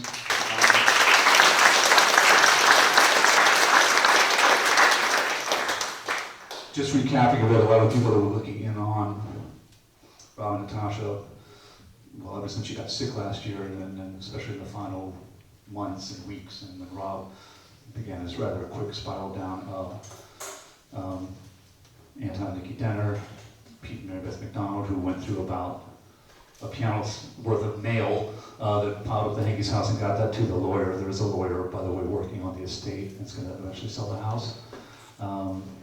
Errol Guidry, Dave Rimelis came and helped out, Andy Burns came and helped out. There's still stuff to be done. We're going to schedule another cleanup day at the house sooner or later, but we want to get through this thing first. And of course, the house is like an oven, speaking of hot spaces, because they didn't have AC. They had one window unit upstairs. So, yeah, if you want to experience hell, just go over to their house and walk around for a little bit. So yeah, all these people helping out. I did do a lot of stuff. I called a lot of people, but we could not, absolutely impossible to do this alone. So thank you for everyone who made this happen, and also Natasha's memorial, which we had. In case you don't know, and I'm assuming everyone knows, but Natasha passed 1 month before Rob after a long battle with cancer, and Ariel actually got her ashes because Rob had not been up to somewhere in Bergen County to get the ashes. I talked to him the day he got the letter from the funeral home or whatever, and says, oh, I gotta go up there, maybe tomorrow. Maybe the end of the week or next week. And he just never was able to get himself to do it. He was very, very depressed and ill, as we know now. But so we got those through Ariel, and they were sprinkled in the lake. What's the name of your lake? Morris Lake, right by Anton and Nikki's house, because Rob and Natasha and the dogs loved going up there on these hot summer days and getting in the water and cooling off, and that's what she wanted. She wanted to be sprinkled throughout the lake. So that happened recently, last weekend, I think. Yeah. Thank you, Nikki, for making that happen. And I also want to acknowledge Rob's mom, who might or might not be watching tonight, Matilda Henke. She lost her husband, and of course Rob's father, Hans, a couple years ago, and that was a big blow to Rob, and then all these other bad things happened, the death of our colleague Diane Moser, the death of our colleague Dawood. I forget the guy's last name, but Rob toured with him in the Spirit of Life Ensemble. They lost 2 of their dogs, Baku and Bismarck. And then, of course, Natasha's illness and decline. It was a lot. It was a lot. And now Matilda lost her son and her daughter within a month. Because I think she totally regarded Natasha as her own daughter. Rob was an only child, as what Natasha was. Many of you know that as well. So, hi to Matilda, and also Rob's Chicago friends. I think they're over, at least one of them is over at her house right now because she just has a landline. I don't even think she has a cell phone, much less a computer and like an internet connection. So I think they're over there watching with her, Eric Seiden, and or Eric Semiroth, and or Eric Kammerer. So thanks guys for being there in Chicago. All right, I think that's all the PSAs.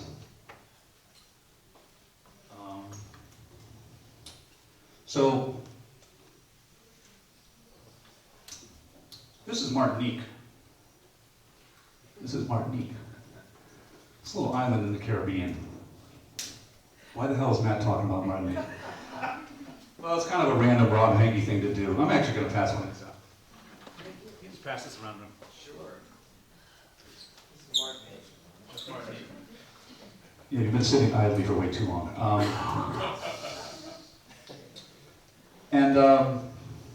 Yeah, it's in the Lesser Antilles. It's French controlled. Population, no, I don't know what the population is, but it's supposed to be a beautiful Caribbean island. Napoleon Bonaparte's first wife was from there. And that's really all I know about Martinique. Except that, shortly after school, Rob and I were supposed to do a gig, a salsa gig, a Latin gig in Martinique, which never happened. And I'll circle back to that in a minute. I don't have much to add in terms of Rob's incredible and numerous and varied talents. We all know he was a Renaissance man. We all know about his music, his acting, his art. That stuff that's out on the table that Mary Beth McDonald graciously laid out for everyone. That's all stuff that we pulled from his house. That's like a tenth of what we found. I mean, the guy was just like prolific. And if he wasn't drawing or painting, he was writing a poem or a play or a funny skit, or he was writing music, or he was out doing these shows for kids, or he was teaching at MKA or privately. He was actually my daughter's trumpet teacher, and he also was my daughter's godfather. And she's floating around here. She's a very tall, slender, Asian-looking girl.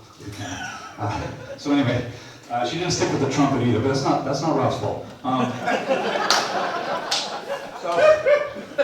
She has other interests. She has other things to do with her life.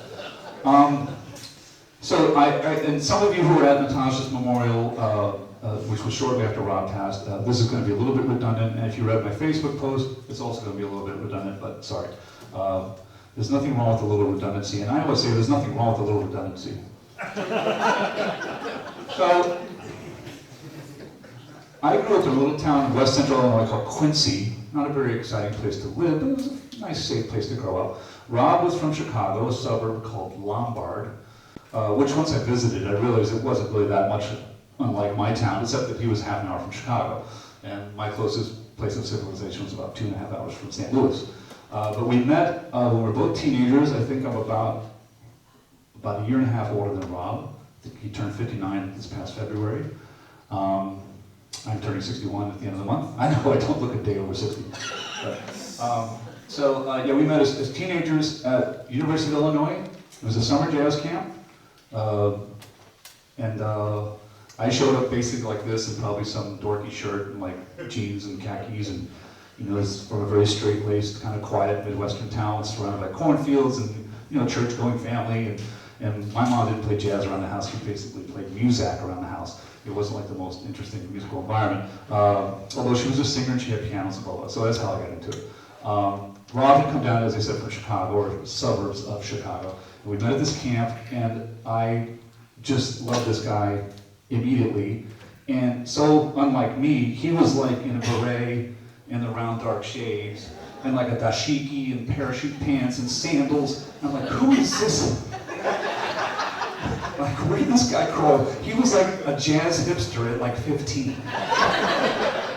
I I mean, and just like living it, like just like, and I think he had like a little thing of snuff in his front pocket. And he'd blow his nose and all this brown stuff would come out. And I think he might have even had a little flask of whiskey. He was like, hey man, you want? I was like, no, I haven't. So I mean, it's just like, and then he played, and he played so great. He had such command of the instrument and had his own sound. I don't think his sound really changed hardly at all from being a teenager through his entire career. He had already found his voice through music, and then of course he had all these other voices, as we've talked about, the artist, the actor, the writer. So that was a fun week. We both went our separate ways. He went back to Chicago, went back to I went back to Quincy. I ended up enrolling at U of I as a classical major because they didn't really have a jazz program. And I was in the middle of my first year, and I knew I wasn't going to stay there. I'd already been checking out some jazz schools. I think I went to North Texas State and Miami, and I didn't visit William Patterson, but my mom was making phone calls or something and finding out about these places. I decided to go to William Patterson. So I'm hanging out at U of I campus. I'm in the middle of my classical freshman year, and I'm at the one jazz club on campus, which is a place called Nature's Table, doubled as a vegetarian restaurant. But they had a lot of great players come down from Chicago, and of course, a lot of ex-U of I guys and gals played there. I'm sitting there hanging out, being my jazz guy thing there, having a gazpacho or something, and Henke walks in. The same thing, the beret and the outlandish clothes, and hey, man, kid, what the fuck? Like he would do, yeah. I was like, oh, Rob, from the camp. Yeah, man, how you doing? And he goes, oh, man, yeah. Oh, you're going here? Yeah. Oh, and this is my friend. There's a skinny kid with blonde hair and glasses. Doug Weiss, great bass player from Chicago. That's where I met Doug, who I think might also be listening from Germany, where he lives now. Hi, Doug. Anyway, what are you doing? Oh, I'm just here. I'm going to change schools. I'm a classical major. It's fun and everything. It's not what I want to do. I got to get close to New York. Oh, I'm moving to New Jersey. Me and Doug are going to this place called William Patterson. I was like, that's where I'm going. Oh, we're all moving to New Jersey together. There was a few others of us, Pat Bergeson and Tim Ferguson, who's here tonight, great bass player. I call it the Illinois Exodus. It was about 7 or 8 U of I Chicago guys that just moved to New Jersey, which to us was a strange, crowded, and kind of culture shock kind of place. But I've come to love my adopted state. There's many things to love about New Jersey, and it sure has a hell of a lot better scene than the middle of Illinois. So that's why we had to get out of there. I don't want to talk too much, but there's just some more funny stories. We ended up, of course, going to college together. We were roommates together after college. The first 2 apartments I had on my own, living with other guys, was with Rob. And I remember one time on campus, you talk about this drama and this intensity all the time. He was a big Bob Dylan fan, which drove me crazy when we lived together because he always played the Bob Dylan records. I really don't like the sound of the guy's voice, but it's another story. But great poetry, as we all know. And we're sitting there. This is like a day on campus, like it's a school day, and we're in the back of the student center. There were some benches, and our friend Pat Bergeson was there, just like with an acoustic guitar, messing around. And Rob goes, Pat, hey man, you must know some Dylan songs. And Pat said, oh yeah, sure, Rob. And he goes, how about like a Rolling Stone? And Pat starts, and Rob's like in his goofy hat, the parachute pants or whatever he's wearing, and he starts singing like at the top of his voice. Like it starts off like, people say you used to, get used to you. How does it feel to be on your own? Like a Rolling Stone. And Pat's coming away like, that song has like 7, 8, 10 verses. Like he knew them all, and he sang them all. And it just escalated, and he was probably like screaming, and I think at some point like a hat came off, unbuttoned his shirt, torn it off. This is the middle of a school day, there's like students walking by like, with this maniac singing Bob Dylan at the top of his lungs. And Pat's there like barely holding it together, like laughing. And he finally gets through all 10 verses of the thing, and he's disheveled and sweaty, and he's on the ground, and I'm just sitting there like I'm dying, and Pat's dying. And actually the punchline went to Pat because Pat, if you guys have known, we put his pick in his mouth and go, Rob Dylan doesn't do that.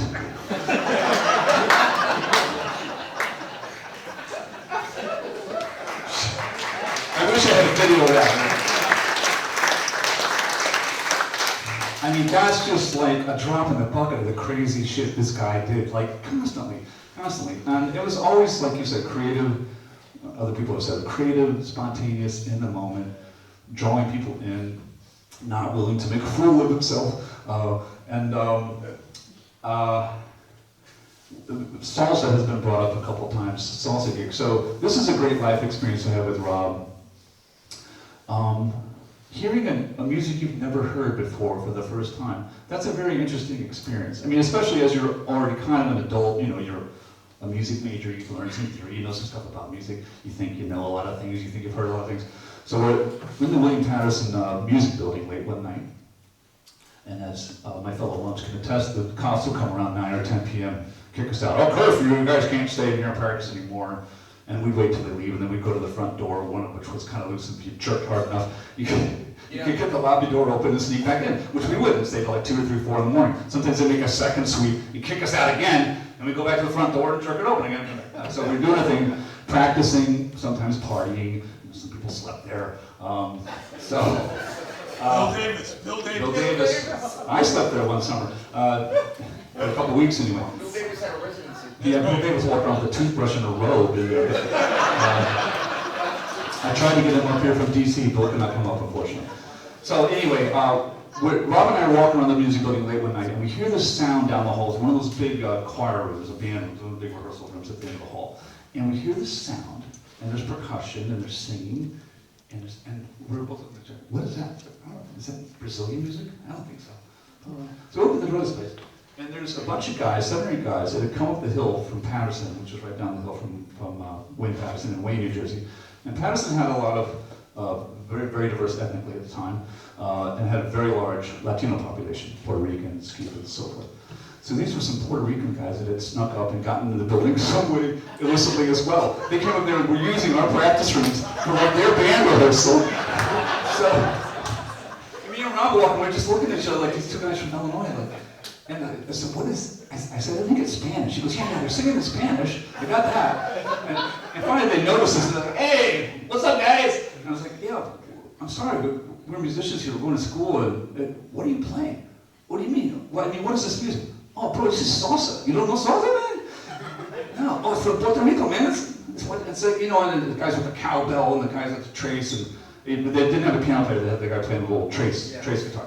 So we're talking about it, and he said, you play trumpet? And he goes, oh man, look. 1, 2. And initially he has Rob like reading trumpet parts, you know, trying to incorporate it, because they liked gringos that could read, because a lot of the Puerto Rican guys played everything by ear, they couldn't play the complicated arrangements. So I said, oh man, we can get you on a gig, and they worked around Paps. I don't even remember the name of these guys, but like, and then I said to him, oh, does this music have piano? Because I see you with this funny little guitar. Oh yeah, but you never heard of like Eddie Palmieri, blah, blah, blah. I was like, no, it's all of a sudden I'm like getting sucked into like the salsa scene. Thankfully, Mike Kaplan was already part of that, and Jim Stagnino, Chris Stearns, who spoke before, and Bill Ware, who can't be here, a great vibraphonist, but who also happened to be a great Latin bass player.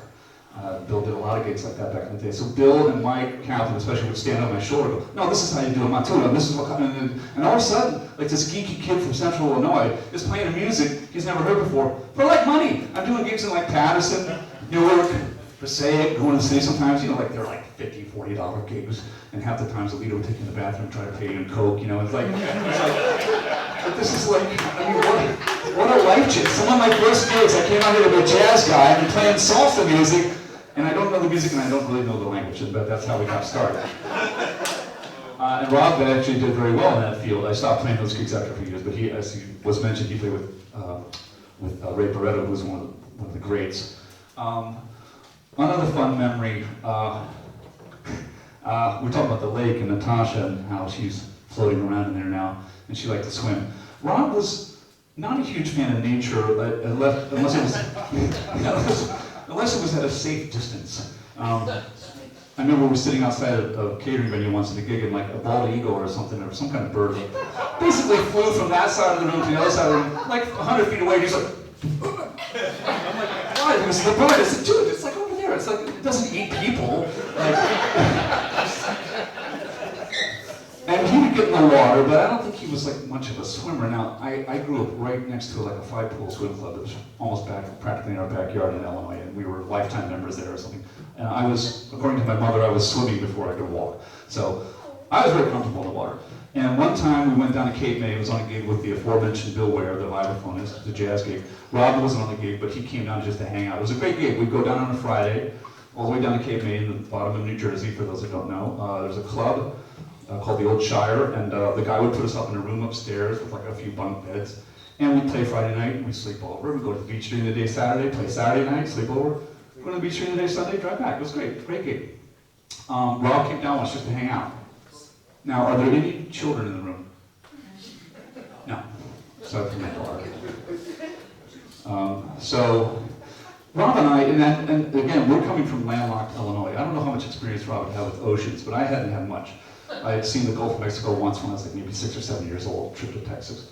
But I hadn't really seen the real ocean, the Jersey Shore. It was very impressive, and I loved it. I was kind of terrified by it, but I loved it. And Rob and I decided to, on our day off in Cape May, we decided to ingest a certain substance. I won't go into details, but you can find it in a forest. It's organic. It's on the ground. Probably not the kind of thing you should eat, like when you're going to an unpredictable, potentially dangerous environment like the raging sea, you know. But this is what we did. And as we're standing there and it's kicking in, we're just like, man, this is so beautiful. And like the foam it looks like lace. And it's just some patterns. It's just one of these beautiful life moments. We're just standing there in the sun, two idiots, you know, with their feet in the water and getting sunburned, I'm sure, burnt to a crisp. And we stood there for so long, I realized that we looked down and I was like, hey, check it out. And like, he was up to, like, you know how you stand where the water's coming in and eventually it starts to suck? Like, he was up to his knees practically in sand. And I was like, wow, so am I. Look at this, you know, we better get ourselves out of this. So it's just one of these beautiful, like, you know, you don't often have this in life when you're having a great time and you realize it, but I was just like, this is a perfect day. I'm going to remember this the rest of my life. This is just amazing. Well, there was a little twist coming up. So after we extricated our feet from the sand and checked out, and I was like, you know, I mean, we've been standing here like, I don't know frickin' how long, for an hour, 2 hours. Maybe we should actually get in the water. So we start swimming out. I don't think there was guards then. I think the guards had split or something. I wish they would have stayed because there was no lifeguards at the moment. And now Cape May had these big rock jetties that came out. Some of them as long as this room were longer. And the beach was kind of between these two rock jetties. There were a few, I don't know, 100 yards apart. So we're out there and we're getting deeper and deeper. And I'm, you know, like I said, I'm a very good swimmer. I'm comfortable. But I got to a point where I couldn't touch. It's okay. You know, just kind of bobbing, treading water. Rob's out there a little bit ahead of me, further than me, maybe 50 feet ahead of me. I'm going, are you okay? Yeah, it's great, it's great. Can you touch? No! Okay, if you're cool, I'm cool, you know. Then it was like, we're the only people out that far. Like, we're really far. We're kind of like past the jetty at this point. And there wasn't a rip tide, but there was a very strong tide, like taking us that way, not towards the beach. And I began to get a little concerned. It's like, and I can't touch. And I'm like, we should start swimming back. Let's swim back, man. Okay. So I go, and like, I have the jetty as a landmark. And I turn towards the shore. You know, a couple minutes of vigorous paddling. I look, I have made zero progress. I'm exactly where I was. Okay. Is this what they call a rip tide? Shit. Can I touch bottom? No, I can't. All right. I gained maybe 10 feet back toward shore, and I was just like, what did they say to do in this situation? And I'm kind of like not sober right now. Swim across it, swim across. So I go sideways. I'm getting pretty tired at this point. And then I go back to it, and then I see that I made some progress. I got out of whatever was pulling us out to the abyss. So I'm getting closer and closer to shore, and finally, it's like one of those bad movies, like, you know, where the guy's coming up on shore after a shipwreck, groaning and spitting water, and on his hands and knees, thanking God, I'll never do that again. And then I turn around, and Rob's still out there by the freaking jet. He's still way out there. I'm like, Rob, you gotta swim in, man. He's like, trying, you know, and through some miracle, like the water's pushing him towards the rocks. These are big, heavy, chunky, dangerous rocks. Like, you get washed, you're gonna get cut and bruised and break an arm. I don't know what. somehow through some act of like magical athleticism, he managed to get himself back out of that and back towards ice to swim across, no, swim across. So we find the same thing, he comes up panting on the beach on his hands and knees, and seaweed dangling out of his mouth, whatever. Yeah. And we hugged, it's like, man, that was wild. I'm glad we made it, you know, it's like, so that was just one of those moments that was just like, wow. And I was like, maybe I should go swimming with Rob again. It's funny because you put Natasha in the lake, and when we called Matilda, his mother, and it had been determined that Rob was going to be cremated, as he has been, and his ashes are, I think, still remaining to be delivered out to Chicago. But she was like, well, don't put Robert in the water. He did not like it. Point taken, yes, yes. I'm aware of that.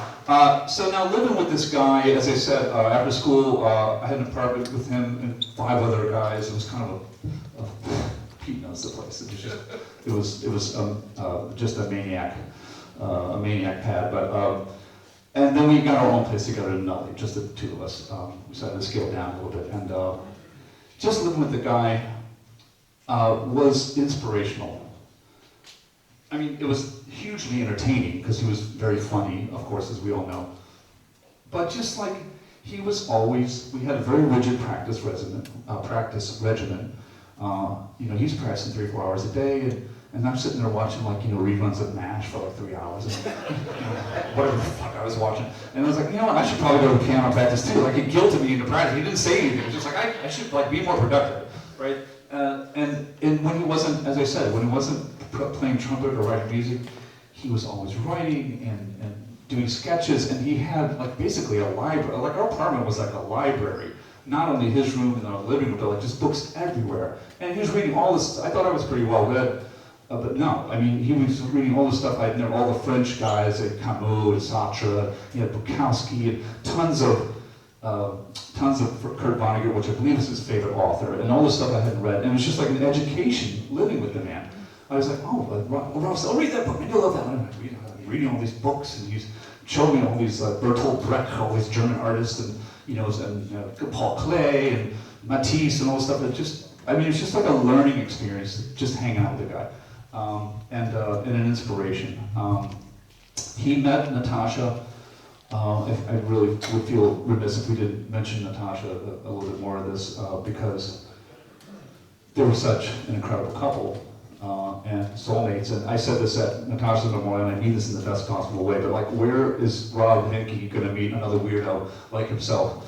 You know, someone that could match his energy and understand him, and that was Natasha. And he was on tour with Nick Dukowski and Dr. Nerve. Nick had to leave a little while ago. I know he was on tour with him because he came back and said, oh man, I met this most amazing woman. I think it was Rotterdam or Amsterdam or somewhere. And she's a trumpet player too. And so I said, blah, blah, and just raving about her, and then started writing these long letters, and she'd write long letters back to him. And she was multilingual, and she was hip to music, and she was on the same pages politically and socially. And I was like, these 2, that's it.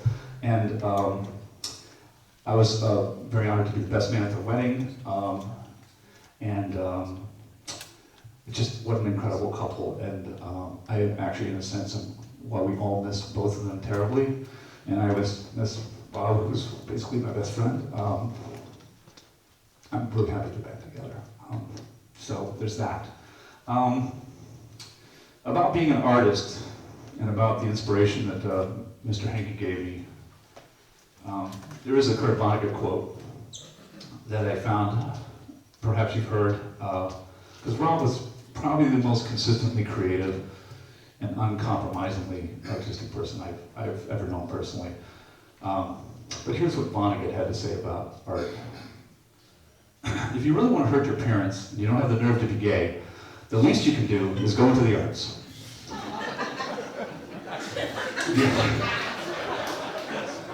The arts are not a way to make a living. They're a very human way of making life more bearable.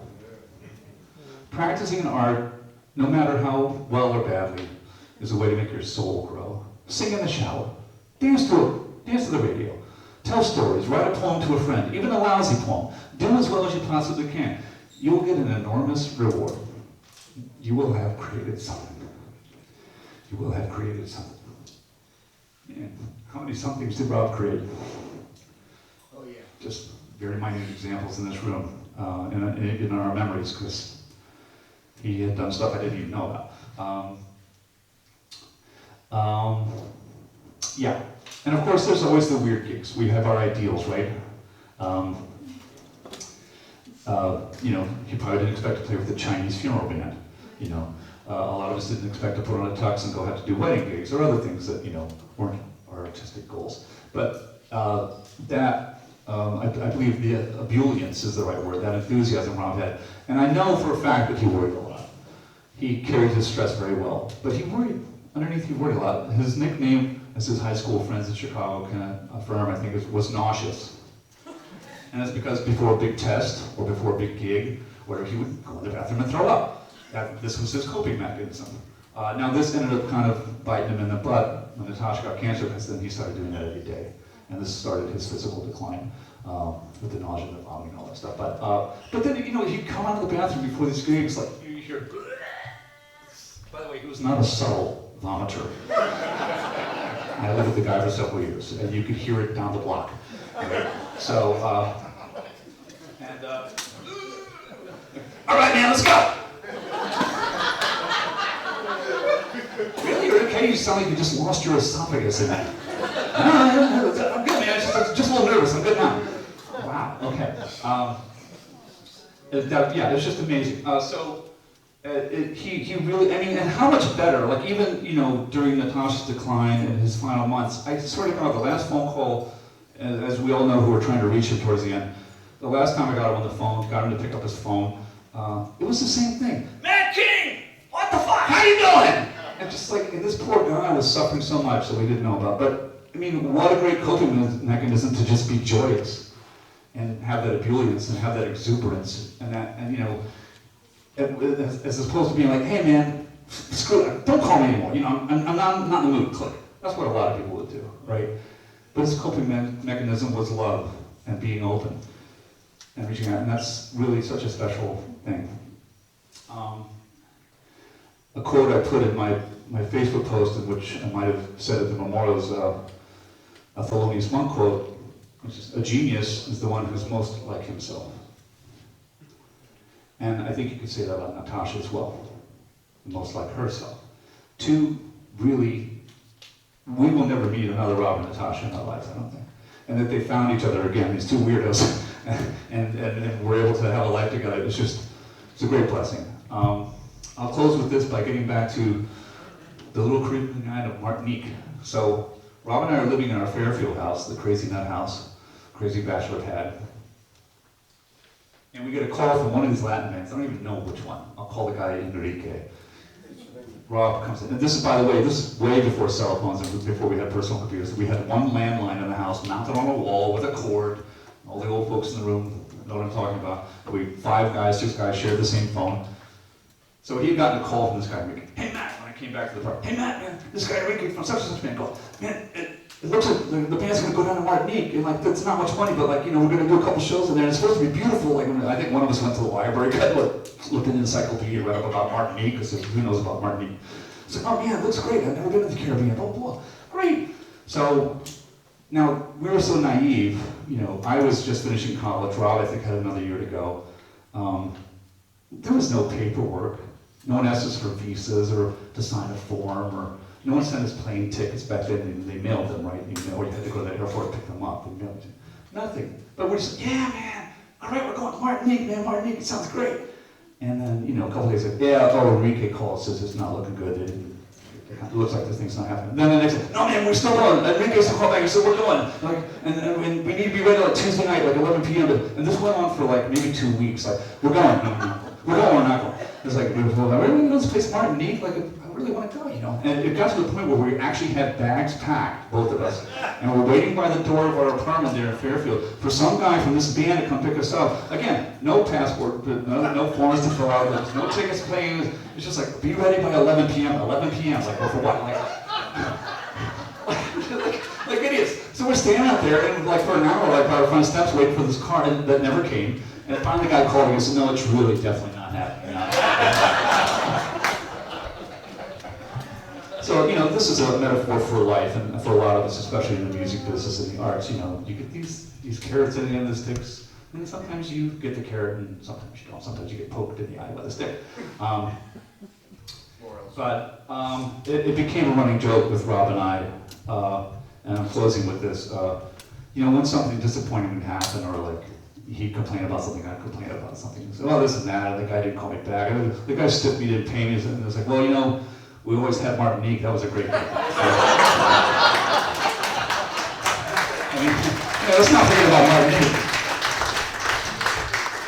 So Rob, you know, all of our time here is limited. I'm talking about not the time here, but I'm talking about on the planet.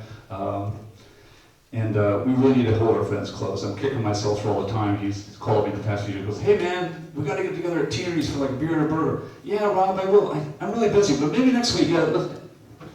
Man, let's not do that. Let's not do that, because we've all lost friends and family members and people that are even younger than us, and we can't take anyone or any of this for granted. And I just want to say to Rob,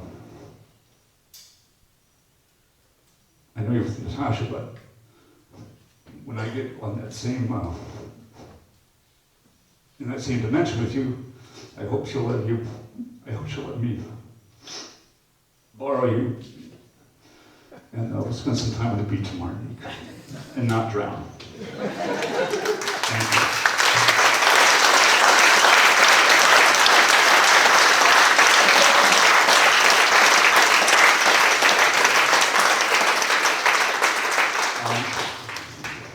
And thanks so much to everyone who spoke. You know, there's several people who came up here I don't even know. Like, this is how big Rob and Natasha's world was. Like, all these people saying these beautiful things that I never even met them. Thank you for participating and being here. Now we are going to have the musical stuff. What time is it? Does anyone know? Quarter what? Ay. Okay. We're going to play a couple pieces for sure. We may not have time for all this. The people that are going to play Baku and Bismarck can come up. This is one of Rob's songs. Is on his, I forget which album it's on. Footprints? Yes, on Footprints. Footnotes. This is a song he wrote for two of his doggies, two of he and Natasha's beloved doggies, Baku and Bismarck. Is there a second trumpet in the house? Does anyone play alto horn?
Yeah, please take some food home with you if you wish. There's plenty left.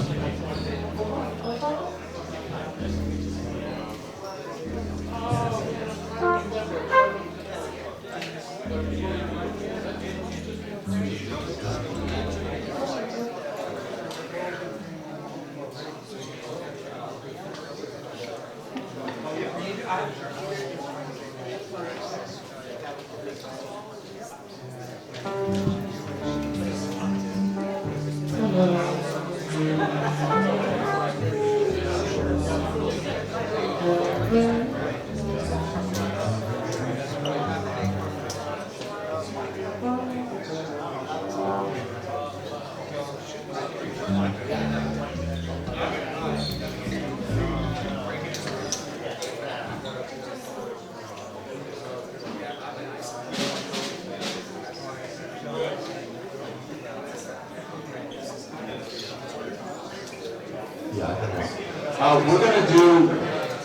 We're gonna have to trim it down. I'm sorry, there's lots of prepared stuff and I wanted to play, but we can't stay in the room that long.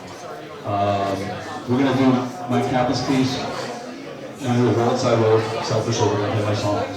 And we're gonna close with a sing-along called Laird Russell, which we wrote. So I'm gonna start passing out the lyrics for that.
I'll take the rest of the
Yeah, that was Baku and Bismarck by Rob Henke.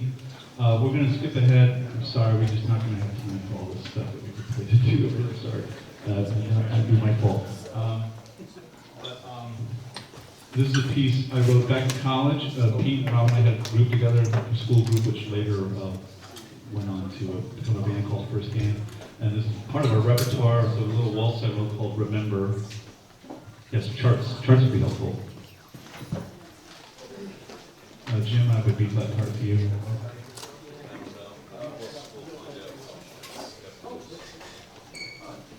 you mind handing those out? The rest of the concert, the rest of the parts of the concert.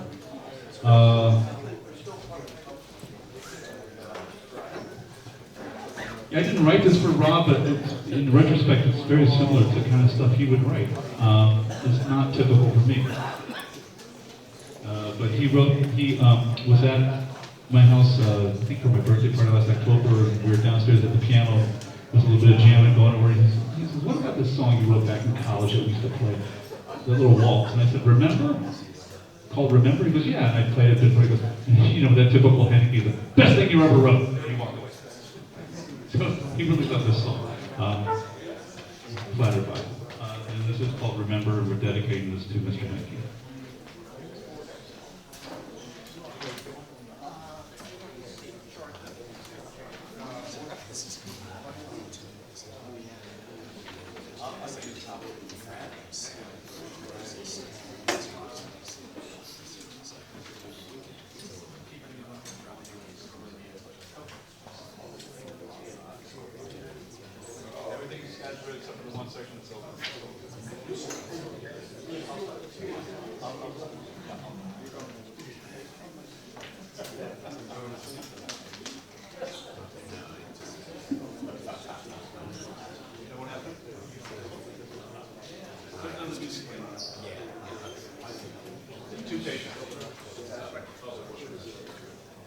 Oh, you know why? Because she says that some slides different chords than the second page did. It doesn't affect anyone else.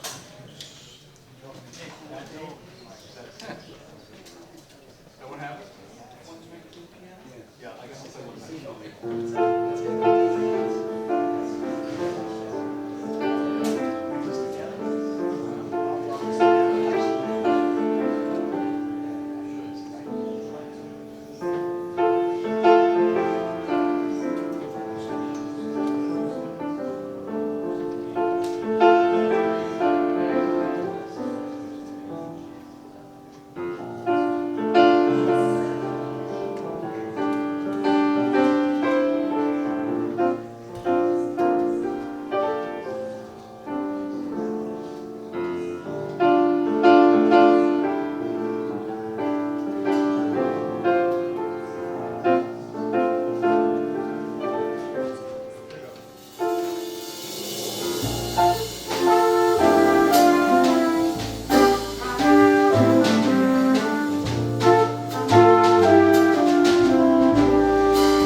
But this is a group piece, and it's not sad like that last song.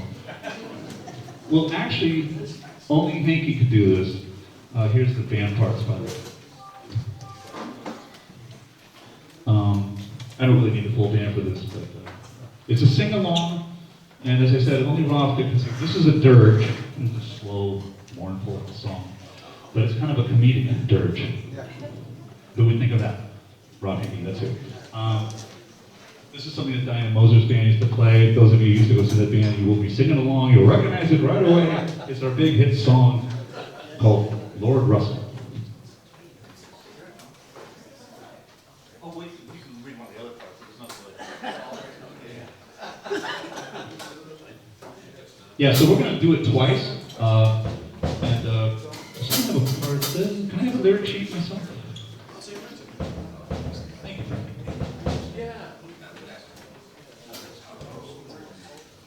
We're going to do it twice, so we have the opportunity to, you can get acquainted with it the first time, and then the second time, I really want to hear everybody in the room join in on this. That includes you, Rolf Stern, back there. We're singing Lord Russell. Yeah, there you go. Make sure you're warmed up.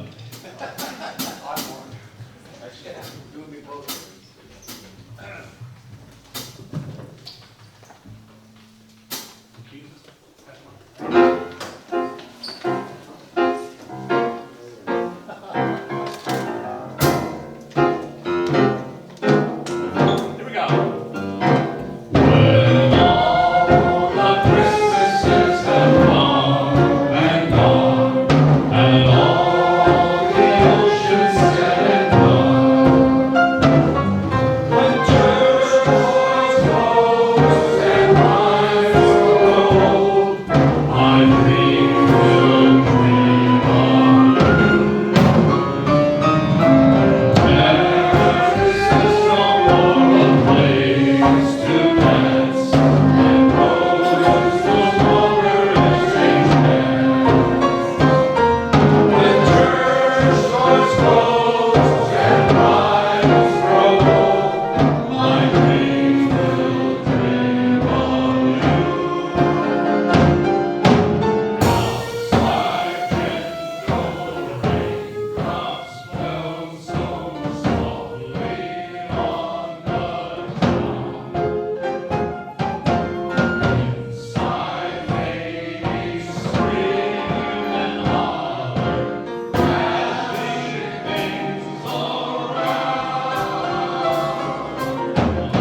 Thank you so much for coming.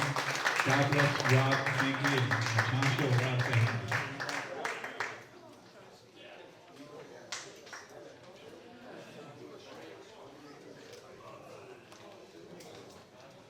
We did discuss, for those of you who aren't exhausted, like I know I am, but we discussed maybe a little after party since this was a dry event. If anyone wants to go over to Just Jake's,